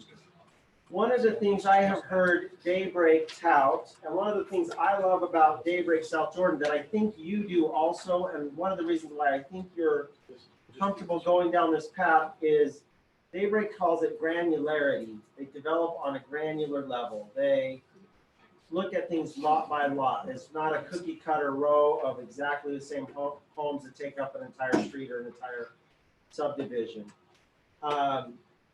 Right now, that granularity is not spelled out per se in the master development agreement, but I think it's something that's important to the council. Is that an accurate reflection of the council's wishes, that you are expecting and wanting this neighborhood to have housing types vary lot by lot and vary throughout the project, that it very much, the MDA does not reflect all homes are 2,000 square feet and all homes have the same kind of frontage, but that there is a difference of style and feel on a granular level. Am I articulating the council's wishes on that issue? Can I get a thumbs? I got 4. Okay. So Jody, Rob, you got that.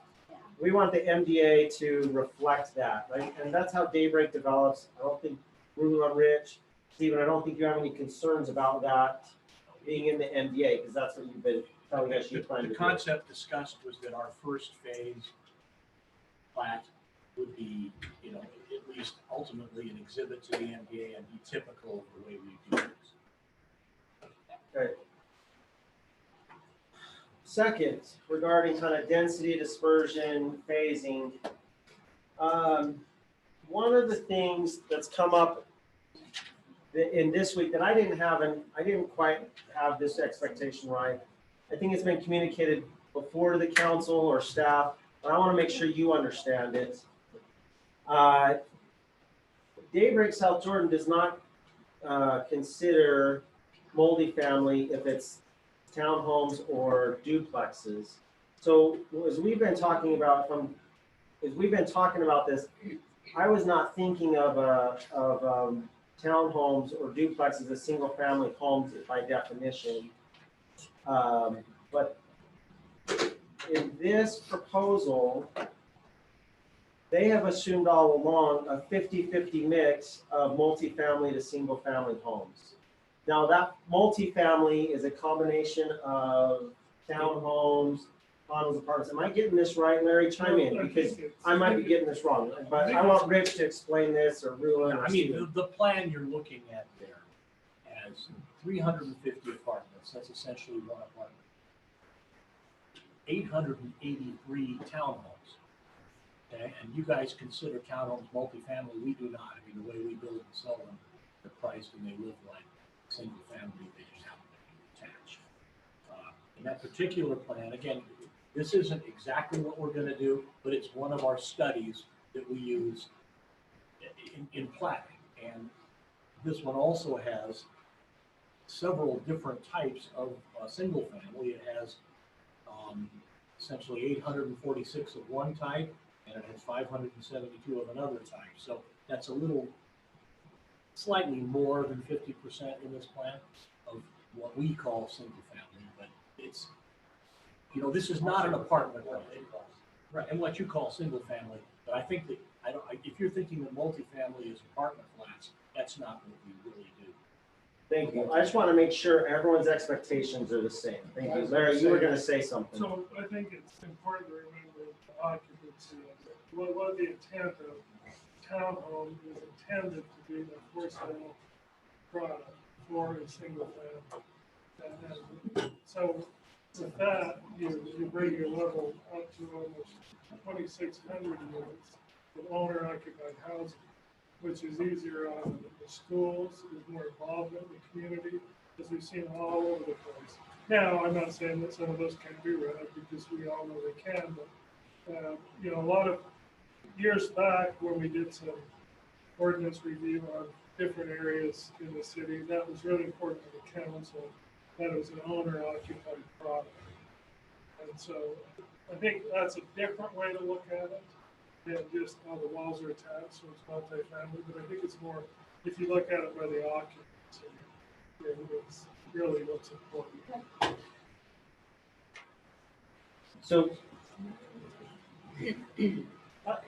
council, I guess, respond to that issue. Let's make sure, I want to make sure what you're expecting is what Daybreak is expecting. So how much of this is owner occupied?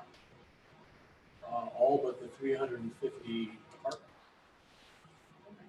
Well, we don't know that. Well, We know that they'll be owner purchased, but Right. occupied, we don't know. And I would contend that the more attached the dwelling is, the more it's up for rental, because those are less expensive. So in my eyes, anything that's an attached thing is a multifamily, whether it's a duplex, triplex, a quadplex, or a 350 apartment unit. To me, those are multifamily, and I believe that most of the residents would feel that way too, just from what they've told me. When they look at townhomes, they say, I'm tired of multifamily. When they look at apartments, they say the same thing.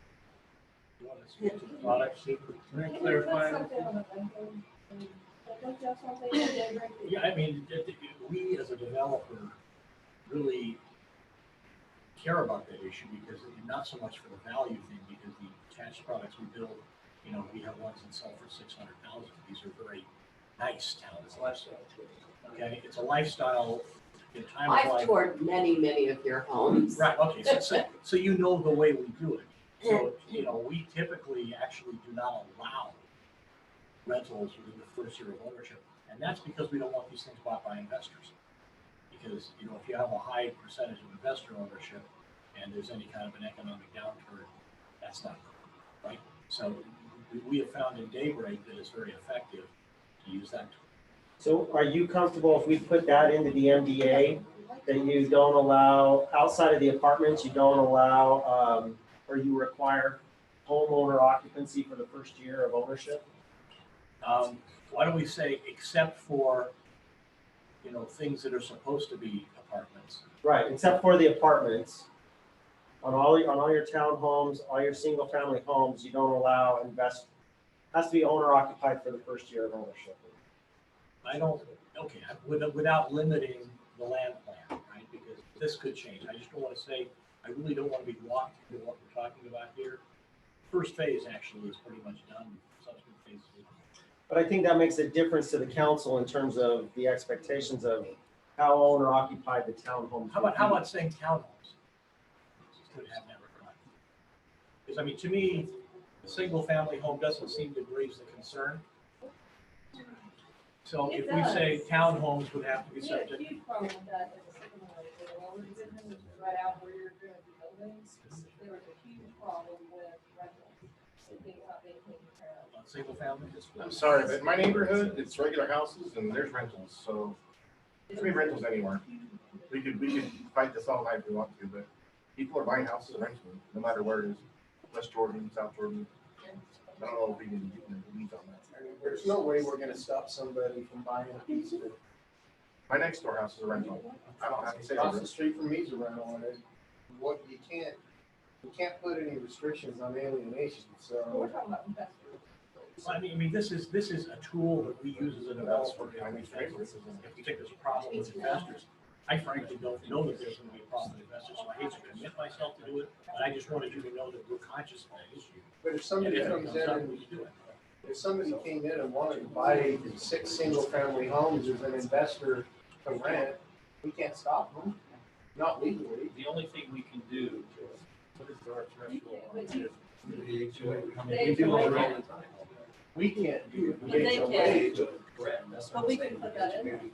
but we can't put anything. They can put it in their HOA, but we can't do anything. And all I'm trying to do is give you some assurance, to know that we care about that issue, and I've done that before. To my knowledge, the only regulation the city has, and I don't know for sure, is that every city I know of has a threshold that once you own X number of rental units, you have to get business license. Beyond that, we can't prohibit a homeowner renting property. Zach's not here, so I can use a legal term. It's an unlawful restraint on alienation. In other words, we can't regulate that with the government. Just know that we are conscious of that issue. Yeah. You want me? Yeah. Uh, Jump in, Julie, please. Go ahead. Well, there's this other concept, and I'm actually, I'll disclose my bias, I'm a big fan of this, but I realize that it's a controversy on the Wasatch Front, short-term rentals. I live in a short-term rental community, and the revenues that are derived from short-term rentals to the community can be significant, far above the property tax. I mean, if you don't address short-term rentals in this master development plan, they will be allowed. And right now, they don't address them in the city generally. We probably should, because that's extra sales tax money in this. Well, we That's don't my prohibit. philosophy. We don't prohibit it.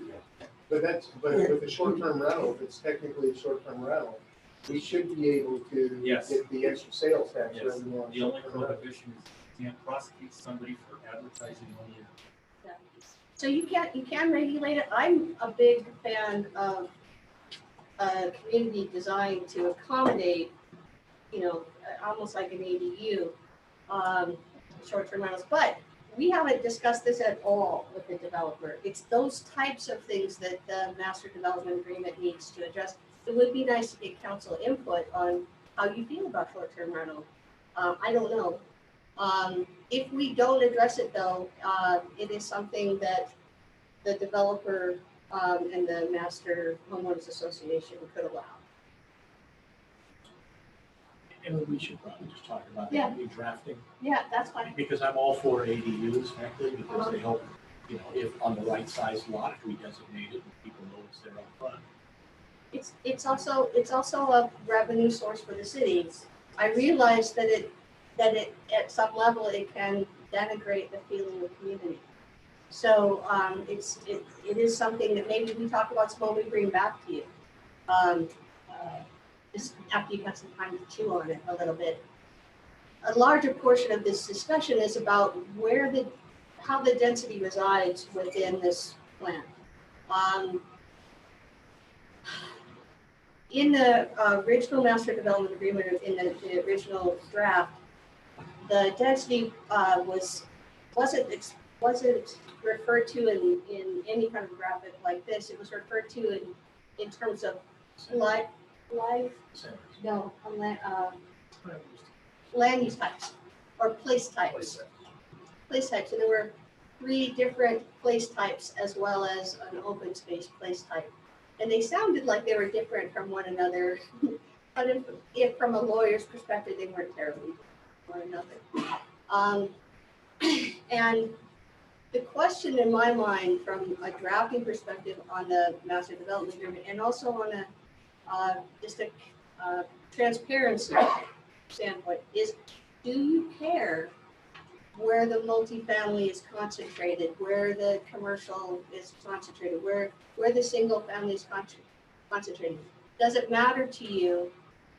Because if it doesn't, the master development agreement basically says the developer can move it around however they want. This is the point in time where you make those decisions, as opposed to later with a small scale plan or later with subdivision. You don't have the discretion to limit them that way. So it was the first time that I had seen, there's a more evolved plan from that we received yesterday. It's the same concept. It's the same concept. It's in, the question is this what you're expecting? Are you expecting things to move around? To what degree of flexibility are you comfortable granting the developer? They would like the maximum amount of discretion to move the density around. Remember our original discussion about assignability. It may not always be them that's doing this. That would be someone who's good. Well, if we draft it that way, the other related issue has to do with phasing, which portions of this project come on first and second and third and fifth and 10th. And also when the open space that the city is expected to receive will actually be delivered and dedicated to the city. If it were all one phase and it was all one ownership, you would think, oh, well, you're going to get all the open space up front. But it's going to be developed in smaller pods or based on the developer's acquisition of discrete areas within this development. Is that something that matters to you? Is that something that we should pay attention to in the drafting? I can tell you my bias, which is from a zoning perspective, the community needs the community needs to have an expectation of where things generally might be within this development. Just so the community knows. Yeah, it doesn't go well when they think there's going to be a park and there's going to be a park. So where the park is, we can nail down hard. We can nail that down hard. Where the apartments might be versus the townhomes versus the single family, tell me how much latitude you're willing to give the developer. Remember, this is a plan that shows 350 apartment units technically under this 50-50 ratio. There could be 1,500 apartment units. Yeah, that's not what we're trying to do. More open space, I right? think for apartments, that doesn't maximize the plan. probably, yeah, I think we ought to set a number. Well, and how do we get to that number? It isn't something that comes straight out of the air. I mean, it really matters what their economic expectations are and whether or not we can put some sidebars, some panels around the limits of their discretion. So for example, one way is to, the current PCFB zone requires clustering, and we could perhaps, talk a little bit more about that. Often you see an open space ring around developments like this. Well, there's an open space designation on the south side. Are you comfortable with having a relatively dense product on the north side? I'm getting a phone call? You're getting that photo of me. Okay. Yeah, this is the latest iteration of that same document. It's just on a different orientation. Dave just scanned this one. Honestly, personally for me, it's with the layout of the park and the commercial This space is actually. is more important than where you, what, how many people where. Pardon me? So for me, it's more important if you're gonna say this is gonna be a park, it stays a park. Yes. And knowing those areas and then knowing what the commercial's gonna be, but as far as if you put townhomes next to apartments next to city. Okay, that's the input that we need. I mean, I'm more of, let's do the general layout of where the park's going, how the streets integrating, and where is the commercial going. Okay. And then as far as the mix of the houses going, which one next to what? Council, how many, I'm gonna pause and ask for a vote. How many of you agree with Councilwoman Worthen on that? Define where the parks are, define where the roads are, add more, let it be more loose as toward exactly which housing types are next to which housing But types. it's really not a vote, it's just a bill. Sorry, a thumbs up, thumbs down on that issue. I understand that once we make this decision, that we've got the staff needs to be pretty hands-on. Yeah, but also placement of the amenities, like when they came in and talked to us about like the pearl of strings that are kind of out here. I mean, that's gotta be part of Yeah, I mean, it. that's One of what my it's- biggest frustrations was another development that said, hey, this is gonna become a fantastic Frisbee golf course. And then it turned out into just a field of native vegetation. So I just want a layout of everything except for what houses are going to survive. okay, that makes it a lot easier to draft. Kayleen, I didn't see your. Councilwoman Worthen, will you say that again? I'm more concerned about where everything, I'm not concerned about what houses are going next to what. I'm just more concerned about where the layouts of the park's gonna be, the commercials, the amenities, make sure we know where all that's sitting. But if we're putting a townhome next to an apartment next to a single family, I'm not concerned about that. So, go ahead, Kevin. On that vote that you asked, I have 3 thumbs up and 1 thumbs down, so I don't have. Because I think other things matter, I guess, because I think that some of where they put stuff That's on the structure. does matter. It's, And not so much daybreak development, but this unknown entity that we keep describing. That's my concern, is I want to make sure that these parameters are very firm, so that if it's not daybreak, we still get the product that we've been discussing for several months. And that's my concern, is that if we don't put anything on, I don't know what they can do. I guess that's part of the problem, is I don't know what they can then do. I don't know if they can then come in and put apartments all around it. I don't know So, if we're going to have parameters that prevent that, because I just learned now that a townhome in their mind is a single family dwelling. But in my mind, it's a multifamily dwelling. And I do not want this to become just a multifamily dwelling development. I want it to be a good mix.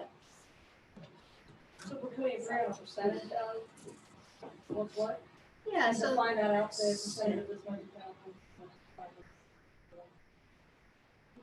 See, that's what might change over time, depending on how we do it. I think, the apartments, even our apartments look good. I mean, this isn't gonna be an issue where you have the kind of townhomes you see in America that look like a big box. So I would resist. It's not what it looks like that is my concern. It's the numbers of bodies in a space. And the numbers of body, for instance, right here, that could be a lot of bodies in this little area. Where here, it's not too bad. And so I'm uncomfortable saying, yeah, do just whatever you want, end up putting 1 million people there, it won't be a problem at all, because I'll be dead by the time you finish your development, so it won't matter to me for driving, but for all those other people, it might. So those are some of my concerns, is that I agree we need to have the parks and the trails that we've been promised, and those types of things, and the roads, we definitely need to have those tied down, but I need some other parameters so that I know the development is going to be appreciated by the greater community. And that's my job here, is to say what the greater community wants. I'm asking because I'm not clear. Does the MDA cap the total number of allowed units? Yes. At what? What's, Close to 3,000. so let's say 3,000 total units. Does the MDA put then brackets around percentages or numbers in terms of the breakdown ratio of single family? Council, do you want that? Do you want to say, of the 3,000, no more than 50% can be apartments or whatever? No. Is that your expectation? Is that your understanding? I'm gonna tell you, there's gotta be a cap on apartments. Don't we already have a cap on apartments in the city? No, because TC four-based zone is an exemption to cap and grade. That's one of the things we want to make sure we're drawing out. This is different than cap and grade. And so there's gotta be, because what we don't wanna do is turn this into a 3,000 unit apartment complex. And So like Midtown? and I'm not saying that Daybreak would do that, but if that's what the agreement says, if somebody else That's wanted way to off. come in and do it, they could. Yeah. And so we've gotta put it, I think we have to put it at least a cap on apartments. I know when they came before the planning commission, it was a 60-40 split. I think that was the number between 60-40 between single family and multifamily. I wasn't comfortable with that, but I still voted for it. Question there, did planning commission understand that a townhome was single family? Yeah, we. Did you know that? The townhome in our language is. That's what I did. Sorry. Yeah. So, yeah, we've got to have a cap on apartments. Whatever that number turns out to be, We got a draft. What's the ratio? Let's make it a percentage rather than a number. What percentage are you comfortable with? Well, let's take a first vote. Do the majority of you want a cap on apartments? Yes. Okay, sorry, Chris, I interrupted you. I was just gonna say, I think we'd like to see those limits, but again, we don't know what the developer needs to make things work or how they're going to mix things in.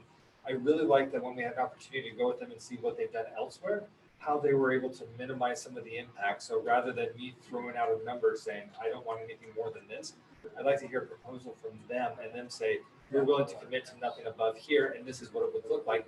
And then we can take what they're willing to commit to and work it into something, if it's something that we're supportive of, rather than us just pushing something the other way. So, Rich, did you hear Councilman? I think we should talk about it. I'm sure there is a number we can agree to. This is not our goal. We have a bunch of apartments. We need a certain number to make the community work. I don't know if it's 25%. I don't know what the right cap is, but it's 25%. I will tell you 25% is going to be too high. 25%. 25% of the 750 apartments out there, no. We need to build a freeway first out there. You know, talking about 300, 350. That's what this plan shows. I think you're in the ballpark. Anything above that, I'd tell you no. We got 4 minutes left. Okay. Council, others respond to Councilman Green. Because the more direction you can give, the further we can get in the drafting. I would say bring us a number and show us what it looks like, and then we can decide if we're comfortable. I don't want to throw a number out there because I don't know. So that's. We limit it to acres. Yeah, but if you limit the amount of the acres, we're gonna limit the number of apartment units per acre too. So that sounds like it's a hotspot. It's not necessarily, it might be worth some dialogue. I think the biggest rather than- concern with us is what she just said. I mean, the more people you pack in, the harder it is on the schools and the roads, so we want to be careful of that. Me personally, I'm totally great with how we mix it all together. I think we've done a great job out in Daybreak, it complements each other, but I do agree with, Councilwoman Whitehall, that we don't want to go 6 years on an apartment complex, which, you know. This plan you're looking at here has 350. I think it's the amount of people. So the way, that want to be heard. Hey. so the way we thought about doing it is taking a plan, you know, they call them charrette concepts. Taking their latest charrette concept and, right, this one has 350 apartment units in it. Sounds like something you're comfortable with. And allow them to modify the plan within certain parameters. You would need to set some of those parameters. The idea with this concept is that it evolves with the market and with the kind of taste of the community over time, and that's a good thing. That's how they've gotten to such a good product. At any rate. Larry, you were gonna say something. Well, the important thing to remember is we're adopting supposedly a form-based code in the next couple of meetings. We talk about use, talk about all the different kind of use types. So what it is governed by, or how the design is governed, is by that. That thick document right there governs the design of blocks, street lamps, how the building relates to the street, how the garages are accessed, everything. In our current code, in the Euclidean zone, the design of a subdivision is probably designed by 3 or 4 parameters. That's it. This is very, very specific, and like I said a couple of meetings ago, it is very, very design heavy. The initial, before the form-based code, before the development plans ever even adopted. This is an expensive thing to do. It's detailed. It's well planned the community. You know, and so to get back to what you're saying, you know, the parks are designed in here to relate to the house types. You know, not so much concerned about these uses, because if you go to Daybreak, there's several fourplexes and duplexes that look like single-family homes. Right. Yes, they But, do. and it's not the design that we're worried about, it's the number of people and the density. The density.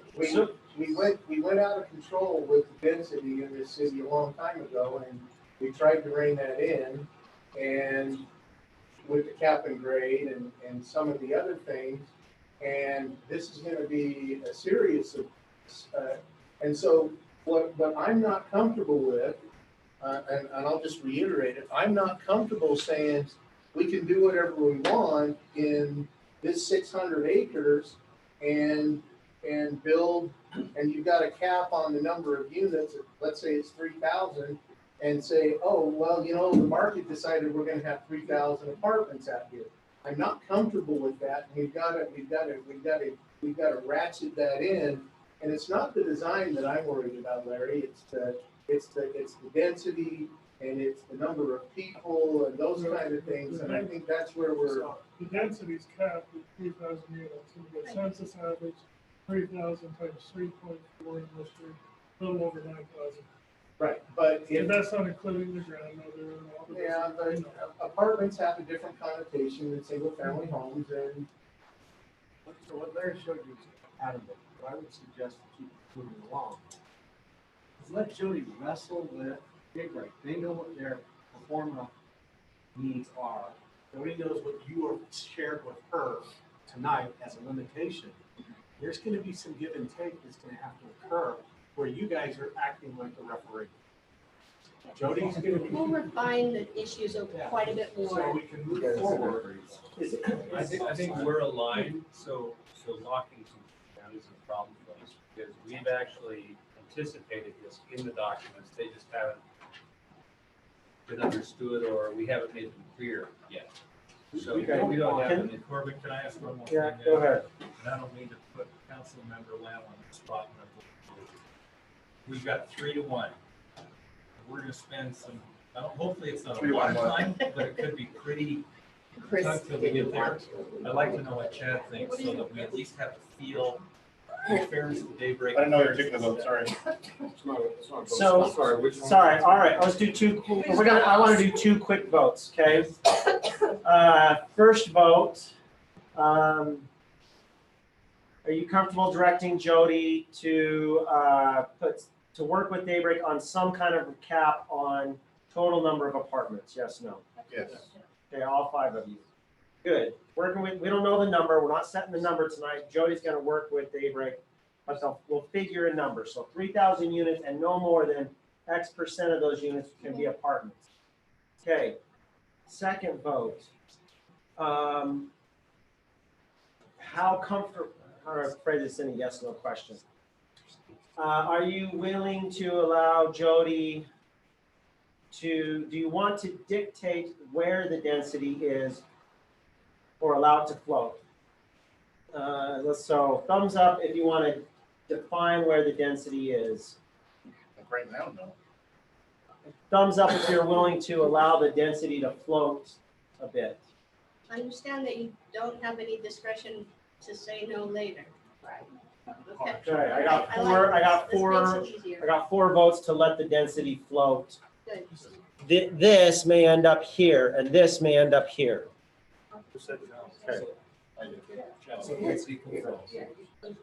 All right, let me look at my list. I think we're, But we do want. The parks and the amenities. The parks and amenities, we do let's want- define that. Council, I think we already defined that, but let's do that again. That was a 3-1 on the part. Can we do that again?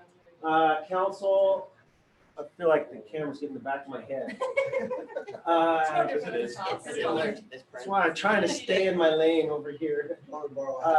Council, do you want the MDA to define where the parks, trails, trailheads, and streets are? Another amenities. Commercial. The amenities and the commercials. So what can float is the residential density location. Thank you. That gives us a lot of help in drafting in. One more question. Okay, one more. Fairness to the developer, and so we don't kill ourselves as staff. Did we ever decide the issue relative to townhomes not being single family? I don't want to spend a lot of time, I don't want to draft it the way we think it is and then come back to you and say, no, we don't want it. Thank you. So going back to the first question, about putting a cap on multifamily. Personally, I'd like to see an estimate of what we expect for each housing type. So multifamily, somewhere between here and here, townhome, somewhere between here and here, Okay. single family that's on a Okay. smaller lot, medium lot, larger. Okay. So that we have a good feel for just like ranges for everything. Understanding there will be some float, but So here's the issue. I mean, the apartment thing, I think we can talk about a reasonable cap on that. These other things are all very market driven, right? And the reason this deal works for us is that we are very good at adapting to the market. And we were good at Daybreak. In the downturn, we were still selling 250 houses a year, but we changed product type. And I think that ability to change product type is what's going to make this community actually work and not be a ghost town if we ever see another market upheaval. But we didn't change downtown homes. yeah, well, We and only that's adapted and that's what I want to just Yeah. make sure is memorialized in the agreement, where it's not saying no more than 350 apartment units, and then all of a sudden everything else becomes only townhomes. I want to make sure we still have that good mix. So some sort of range in there saying we'll do at least this many of this product type. When it happens, the phasing, don't care. Just for your information, the economics are that we want to maximize the bigger units because they sell for more. So I'd love to see that in writing, But so that it's- if somebody else It's were just to that come with the over. land yield, the numbers turn out something like this or some variation like that. See, here's what's funny is that we've had other developers come in and say, well, the bigger lots are the ones that aren't selling. You and I talked to some other He developers. didn't say a lot. I just think it's fun. We have So are we voting on what Bruce said? But the bigger units. Let's take a vote, council. You already said, Jody work with Daybreak on a range and cap on apartments. Council, are you also saying Jody work with Daybreak on corrals around apartments, townhomes, and single-family ratios? Yes. Yes. Some sort of corral. I don't know what it might be. We don't know what it is, but what I'm hearing is guarantee a mix. Give us a comfort Guarantee a level. mix. Yes. We want to see something like this with lots of different Yeah. variety. Yes. And so somehow memorialize the variety. That kind of goes to the granularity. Is that what you're saying? To design it? Yeah, but I get points for using the word memorialized first. You get it. No, you. 2 points. So, it is. so the, You go on. so the next thing under this, I'm sorry, the next thing under this topic is phasing. I mean, I would love to get some, just some direction to have the discussions with these guys about phasing. I have a question for you, the phasing. So on Bangerter, all along Bangerter, all the cities built houses too close to Bangerter and now they're tearing them out and putting in a wider street. That Bacchus Highway is the next Bangerter. Yeah. You guys have plans to not put houses right up next to Bacchus? We've actually talked with UDOT about where the expansion. Okay, so UDOT's already- Yeah, I There want to be are sure. all Because- over. There are easements there in the trail network. Because on Bangerter down off of what, 116th, they just built some houses there like 5 years ago and now they're tearing them out. The same thing on 90th. So. Okay. Sure, you guys already know the house is to be torn down. Council, one more, another vote. This is about phasing. I'm trying to kind of move it along a little Right, bit, but, one of the things as Jody got into the MDA is a concern about, phasing. Daybreak's asking for flexibility with phasing, particularly the timing of the amenities. But if there's no parameters around timing of amenities or timing of takedown of open space, it's possible all that could wait to the very end. And I didn't think that was the council's desire. Council, are you can Jody work with Daybreak on timing of amenities to kind of mirror phasing of the project? Our takedown schedule does kind of go open space progressively as we go. We just want to memorialize that. Yeah. Sorry, I'm using Chris's word a lot. all of a I'm sudden. getting points. It's in my every time you use head it. and now I'm gonna use it over and over. That did get a thumbs up. Sorry. Yeah, I think it's gotta be, We want to see something in there. it's gotta be based on houses go up, amenities go in, houses go up. We're building this by takedown. It only makes sense if you're gonna sell the house, we you have have to other sell developers. amenities with it, but I think that needs to be in there somehow. I mean, our HOM amenities like We just had a really bad experience with one developer who'd never put in the park. The neighborhood had to come in and do it after. And it was Really? Who's that? So we won't name names, but having something in writing to cover We that. don't know if anyone's still upset about that at this table, but we. All right. No, I Jody, don't. Bob, One more. It was a great experience. For the benefit of the council and Daybreak, there are discussions going on with UDOT about what that right of way width needs to be. And they haven't confirmed for us yet whether or not what they have will accommodate the maximum of what's being discussed. So just want you to know. Well, And it's just, It's cheaper for us to let people build and buy their home. It's That's tied to the cheaper than the transportation state. funding bill, and it's also tied to part of what happened with our neighbors south, where that county development did not even address the impact on U-11 being for the way. So it's not as certain as either Daybreak or you may have heard from the grapevine. Okay, moving on. Next category of topics, contract issues. As we got into the MDA, there were a couple of random contract issues where I felt like the city's expectation and Daybreak's expectation weren't exactly lined up. I want to talk with the council about that. One is impact fees. We're assuming impact fees will be charged like normal. That according to what direction we got earlier, PIDs, if allowed, are for enhancement above standard infrastructure requirements of the city. So impact fees pay for standard infrastructure requirements of the city, including particularly the system improvements. We're planning or we're recommending writing that impact fees will be levied like normal into the MDA. Is anyone viewing that any differently? Rich, do you want to respond? When will you If I respond? build something that's in the facilities plan, I then get Yes. credit or I get it back. Normal impact fee credits for normal infrastructure, yes. I mean, and the question is, we would have a choice to do either a credit or a rebate. We'll talk about that. All that stuff would apply as if you're any other developer. So, just on that, general topic, there's a lot of things, in the agreement that about you shall comply. it spells out, how we'll treat them, and especially, in all of these agreements, you don't really want to say, to spell out what the legal requirements under the law. The Impact Fees Act is very, very clear, and we'll follow the law. We don't have to actually say we'll follow the law in the agreement, because we have to follow the law. We don't have an option on that.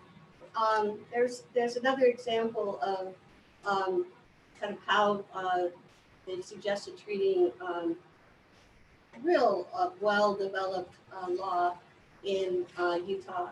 If it has to do with infrastructure improvement bonds or surety bonds for public improvement. Normally, there's a reason that there's a third-party guarantee or cash bond or letter of credit or escrow, to make certain that the public infrastructure is delivered, if the developer wants to record a plat prior to having all of the subdivision improvements in place. They've carved out in this latest draft, they've carved out a corporate guarantee for these things, which is it kind of defeats the purpose of a public improvement bond, or the infrastructure improvement insurances that are required by the state. There's several things like that in the current draft of the agreement that I would like to discuss with these guys. We get your direction by just taking them out. That we really will follow state law, and there's a reason in law why there aren't. There's a third-party guarantee, for example. This would be third-party guarantees, though, is the issue. We happen to, because of who owns us, have access to companies that actually have greater worth and balance sheet strength than these surety companies. And we would rather provide the guarantee from our own company, who isn't going to add to our development costs the way the surety company. And we can, I hate bonds, so. Well, but this is what we did with South Jordan. South Jordan said, that's fine. If you've got a financial entity that is, part of Part A that will guarantee this, that's okay, because frankly, they're probably better guarantee than security. So I'd be fine with them working that out and bringing it. Thanks, that's all I need, is just direction to work it out. Joe, Yep. yeah, I would say that if you're looking at assignability, is that if the Yeah. assignability shifts, then maybe a new company that may have a different, Yep. financial thing, maybe they have to do the infrastructure bond. And maybe that's more of an assignability clause than it is something right now that, yeah. So there are issues like that. I've got a whole list of issues with the current agreement that I would just like the blessing for the council to discuss with these guys and get it to a point where we can feel good about recommending the language. Yeah. Okay, one last question for you on contract issues. Larry, show that pattern book again that you just had. You referenced that the PCFB zone requires the design guidelines, which is this, It right? requires a matrix. That's the matrix, but it's a pattern book with The a lot pattern more book is detail. kind of particular how we do it. Right. But, this is our guarantee is how we do it. One of the things we were discussing earlier, yesterday or Monday, I can't remember. All blurry. This week was putting some language in the NDA. We love Daybreak's pattern book. Yeah. We think that's what you're buying as a council. We think that's what you're hoping for and wanting. We want to tie that to the NDA. It says, this is what we're expecting. This is the look and feel of the architecture, the design, the street layout. Now, Daybreak, I'm putting words in your mouth, so correct me. Daybreak's saying, this is great, but we need some flexibility on this. We need some wiggle room. We need to push back. Sometimes we have a little give and take with a particular home builder on these things. So we don't want to say you have to do exactly this, but we want to say, we want something of comparable quality, comparable design level, comparable or better. And The so, concept is that we would have a pattern book for each neighborhood. We're gonna change styles. Well, what we want to be able to do is evolve it without having to redo it. This launches it. This is principle based. We can't actually document every good thing, and so this is representative. Because we don't know what that is yet. So this, again, this is the first time I've seen this book. It was referenced in the Matrix. I don't think we had custody of it until this week. I haven't read it yet. I know the concept and I think it makes all the sense in the world and we wouldn't want to change it other than we need to add some ability for the city to be able to make certain that something like this is happening as these communities develop. Right now, the agreement reads that this is entirely left up to the developer. The developer enforces this, the city doesn't have any enforcement rights on it. You don't want to enforce it, but you want us to have it. We want to make certain that we're getting communities that look like this. And I haven't figured out how to draft it yet, but I have a commitment to these guys to come up with language that gives them the flexibility they need, but still gives us some level of accountability as the development proceeds. Will the council be seeing that at some point here? Absolutely, yes, yes. It's obviously tied to what it's intended. It's like currently the South Jordan's Daybreak. It says Daybreak Communities. Our communities at Hillside, they want it to make something unique, West Jordan. So This one is actually, this is the first iteration of the one for Wood Ranch. It will change over time depending on where in project you are. We've anticipated all the conditions we will face in Wood Ranch. And we don't want all Victorian houses. I like those. Why? I was gonna say. Can I share something? You sent it to Larry, remember, we forwarded it on to the council. So they can. Is that all right? Do we send it to you to do that? How do we do that? No, Steven sent it to Larry, and Larry can send it to me. Okay, Larry sent it. Yeah, okay. We absolutely want you to know what we plan to do. In fairness to Daybreak, it's not gonna tie exactly to it, but it's gonna say of this quality, of this, oh, okay, These perfect. considerations and. This is what we need to solve. Okay. Annexation. I'm moving on to the next category. We've already discussed this. We only allotted a couple minutes to this. I think we can take care of it in just a few minutes, but I want to circle back and get a firm, clear expectation of council. Wood Ranch includes a portion that's unincorporated, as you know. We've talked about this previously. It requires an annexation to have the whole project annexed or developed in West Jordan. The county council has said, we'll allow that portion of Wood Ranch to annex into West Jordan and let you create an unincorporated county island, as long as you commit to us that in the near future, whenever that is, you'll annex the rest of the island, particularly that neighborhood that's just an unincorporated peninsula neighborhood that sticks out into West Jordan currently. It's a single family cul-de-sac neighborhood with two small, well, not really small, but two county parks. When we annex that neighborhood, we'll take on the property tax revenue from those homes, but we'll also take on the ongoing liability of those roads, the maintenance of those parks, the ownership of those parks, the police and fire calls for service. I haven't forwarded to you yet, but police and fire have both run numbers for calls for service in that area. As you asked for previously, it's very, very similar to the rest of West Jordan on both of them. There's no big surprises. In fact, the police one is really low. It is a financial liability the city's taking on. Single family home neighborhoods don't pay for themselves in general.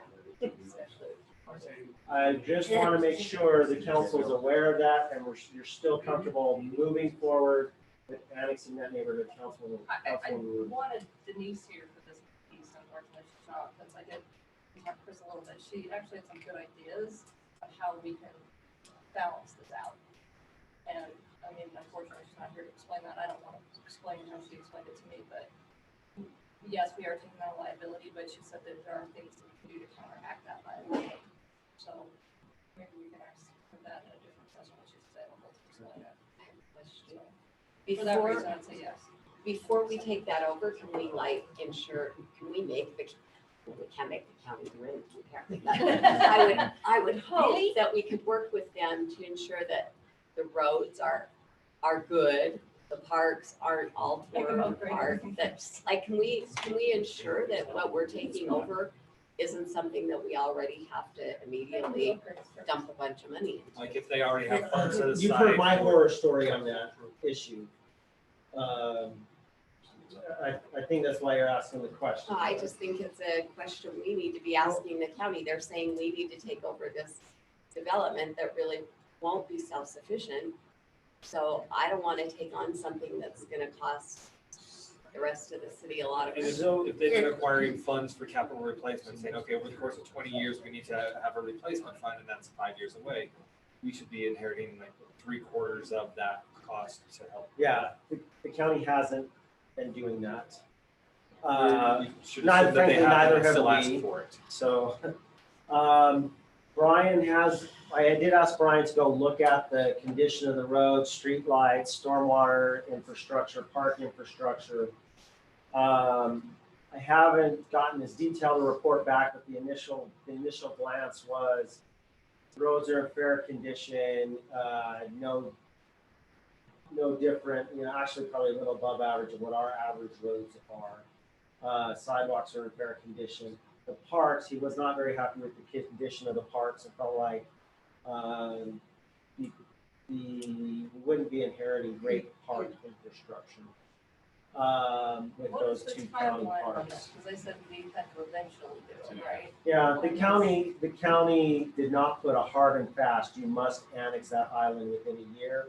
But their expectation was, you're not gonna drag this out 2 or 3 years. I think they expect us to do it in a year or two. So, Larry? Corbin, do you want to mention that we went canvass the neighborhood and got the opinion of people living there? Yeah, I have mentioned that previous, yeah. I think it was about 85% of the residents. So it's important because that annexation application will have to come from those people. And it's Right, good point. So we can, the county's just asking us to start that process, but it really does need to originate from them petitioning to annex into us. Yeah, good point, Larry.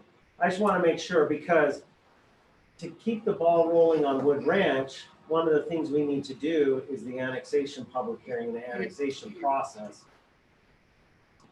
They would like to do that as soon as we can. Before, I just wanted to circle back on the broader annexation issue before we move forward with the Wood Ranch annexation. So I have one more question on that. You said there's 2 parks. If we acquire 2 parks, do we have to keep 2 parks? Like, if we decided 2 parks was a lot for that area? That's, if you wanna, Do they double as detention basin? that's a good question. One of them definitely. I think one of them for sure does, and the other one is the better of the 2 parks. Of course. So the detention basin. It'd be a pretty big political issue if you said, well, we're gonna fill this, we're gonna sell off this park in the middle of the Put neighborhood. apartments in there. But I was gonna say that. Corbin, can we just annex the part that they want to buy and not annex the other part? No, because. That's what the county, that's the Makes county an island. approved, the annexation that they wanna do. With a contingency and expectation that we will annex the rest. Denise had some really good ideas, so for that, I'm just gonna say yes, and trust me, call her yourself and ask her, but I think she did. Well, it creates an unincorporated island. We already said yes, so. 4 minutes. Okay, all right. I just felt an obligation to circle back on that one last time before we move forward with the formal annexation of the Wood Ranch property. Thank you. First, timing and schedule. Before we get into the details of that, I want to say thank you for tonight. I feel like we got really, really good direction from the council. Thank you for taking time out of your schedule to come on a Thursday night on an extra week and provide us as staff with more clarity, help aim where the target is and add some definition to it. I hope it helped Daybreak. I think it did, because I think now we're all on the same page a little bit better as to where we're going, and we know where the give and take is gonna be as we continue to draft the MDA and everything that goes with it. Now, Rob, there's still a ton of work to do. Because that'll take As you saw tonight, there were a number of things we said, Jody, go work that out with Daybreak. We'll be expeditious as possible, but there's a lot. And I want to make sure we have some clear expectations on how fast and with what kind of time frame we can do things realistically. Because last week at council meeting, as I heard some of the timelines for next public hearings, I was having a panic attack because I just don't know how we can get things done that quickly. Now, I'll be quiet and with that, that's. I'll make a comment and then Jody, you're what I like you to chime in. We can work really hard and we will, and that's part of the reason Jody's here is she's gonna dedicate the vast majority of her time over the next whatever. Of course, she's getting paid big bucks. That's right. This has been You very go by the helpful. hour, I would say that you've all heard it, the devil's in the details, and we have somewhat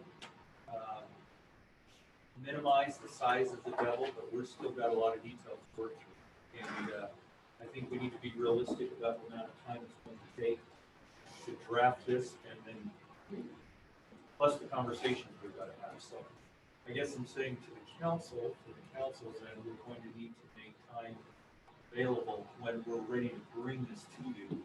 And for the sake of this development, I hope that we can do that timely. I wish Saturday to. morning? What's that? No. And as far as Daybreak goes, I'll turn it over the weekend. I got a, well, yeah, and I got a letter today, an email from their attorney, and I kind of responded and said, we're going to work as expeditiously as we can, but there is reasonableness involved here. We've got a lot of new information. Not only the last 2 days we've known Daybreak, but tonight. And we're gonna work hard. I will tell you that unless we will bring to you the issues, we'll bring to you the documents. But as I said in the beginning, we're gonna make very clear to you where we've got, so that you're informed when you raise your hand. Hopefully we'll write them in a way that you raise your hands if you want to see this before. I know the majority will do it, not all of you.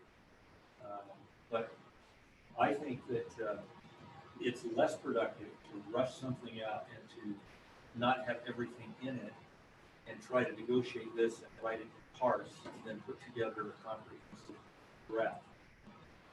And having said that, Jody, please, You're exactly right. This is my highest priority, and you're right, I'm well motivated to get it done. So, I have a process question, if you don't mind. So you'll be working on this with Daybreak, but will any of Scott's staff or someone be there also? How will that work? so I'm envisioning, at least a few meetings with these guys to get to the details. At least a couple of oh meetings. yes, I think so, and it would include They'll be here. And in fact, from my office, it's not just gonna be Joe. Jared team is talked with bond counsel, and he's going to be working very closely on these specific PID issues, Joe and bond counsel. And then I'll be involved when I can. Duncan is working on everything else. So there will be lots of input from they will be very involved. Be candid, my question in my mind is whether or not we're going to be able to get everything done to you in time so council ever, you don't get it on Friday night, on Wednesday, on the timeline Daybreak previously proposed. That timeline. That's kind of the question. My ask, I guess, would be that there be some clarity around what is needed, because back in December, it was brought up that this is a big project, council, we're gonna need a lot of your time.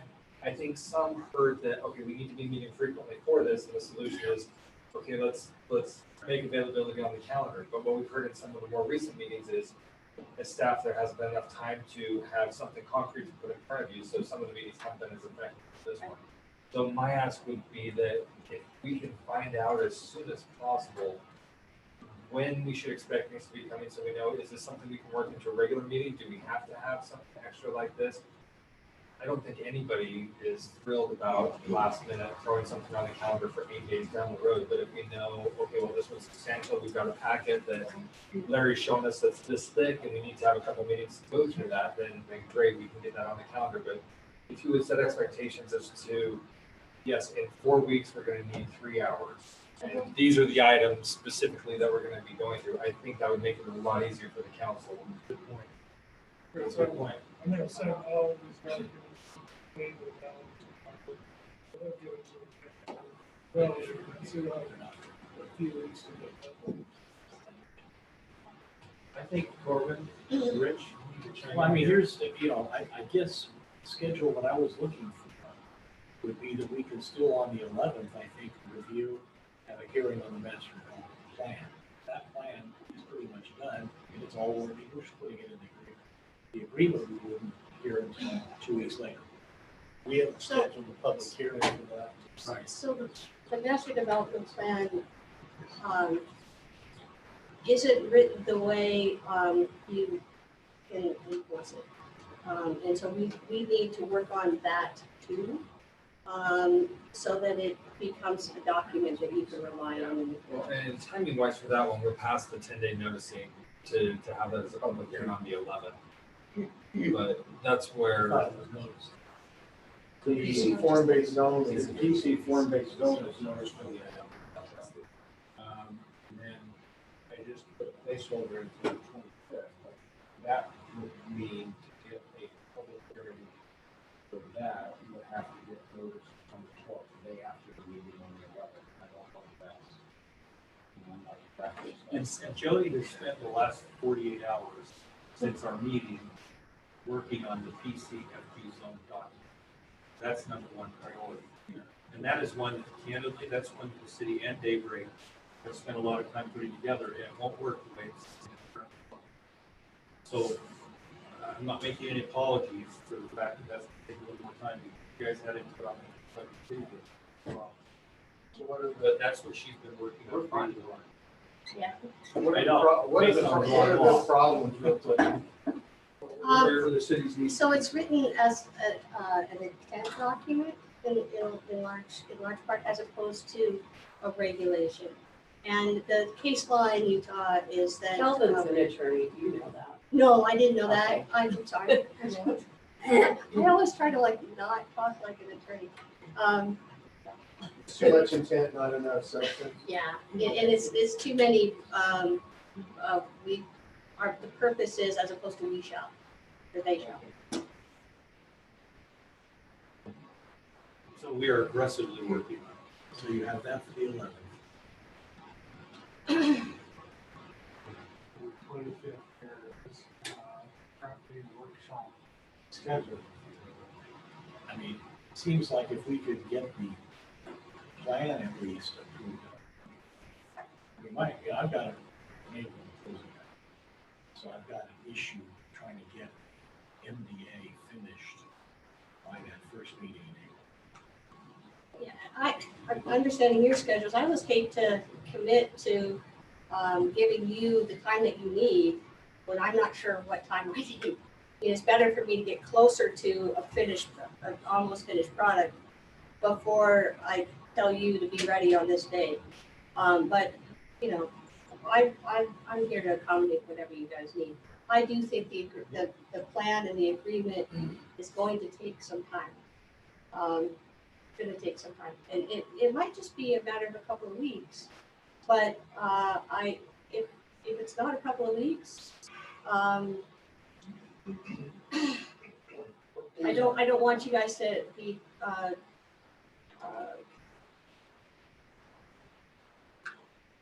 upsetting your schedule over something that I don't have any way to predict, because it really will depend on the negotiations. So that if we're looking at April 8th as a public hearing, that means that plus or minus, that means that's about the 20-something of March that we have to give the. So we would know, Yeah. maybe by the next council meeting, the week, not the next one, the next one, we'll definitely by the 25th. So we're having maybe, we have an idea where you're at, and then if it's close, then we could set up for the public hearing, and you'd still have a couple of days to finalize that. And my goal is to bring you something that everybody is in complete harmony with, that there isn't a lot of hard work to be done at that point. That's my goal. That gives us about 3 weeks if we look towards the 25th for a report. Well, you just know the public hearing has a 10-day notice and a 3-day prep time. So basically, you have council meeting on the 11th for purposes for public on the 25th. Public hearing. Right, but if the public hearing on the 8th, would probably have to go out about the 25th. Yeah. That's correct.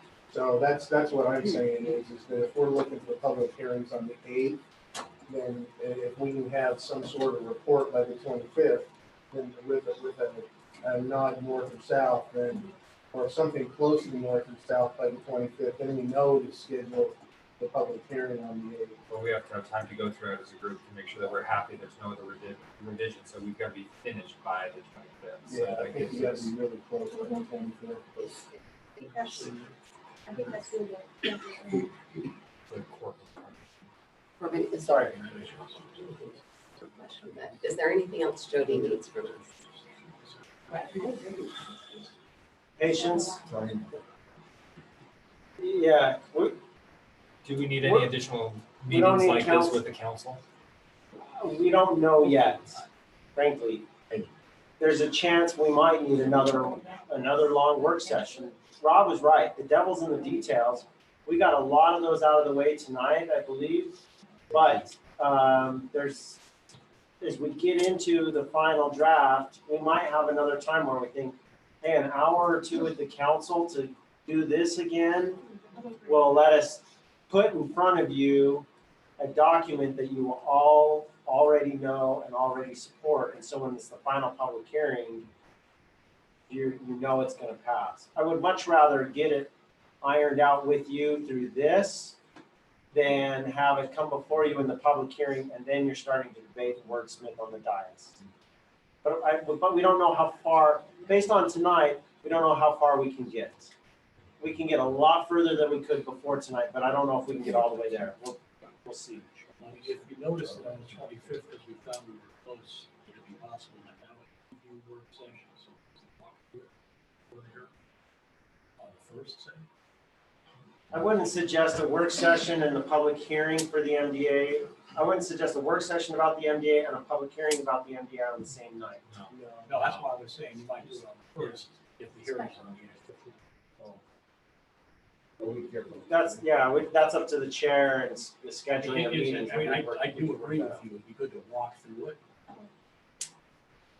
Let's see where we get with, well, Because we're not scheduled to meet on the first, so that's one of those things where I think. I understand, I'm just saying, is if we're ready by the 25th, we could walk through it. And we could also walk through it in advance with council members in small groups or one-on-one at the council members' convenience if that's Once desired. it's written, We'll be as accommodating as possible. and that may be the way to go from here on out is some small meetings. The only hesitancy I have with small meetings is it's really helpful to get the will of the majority of the council. That's a little harder to do in small meetings, but we'll do our best. And sometimes your idea shares it better. True. Yeah. That's surprising. I don't have anything else. Okay. Move to adjourn. Non-debatable. All in favor? Aye. Opposed? Carried. Senator.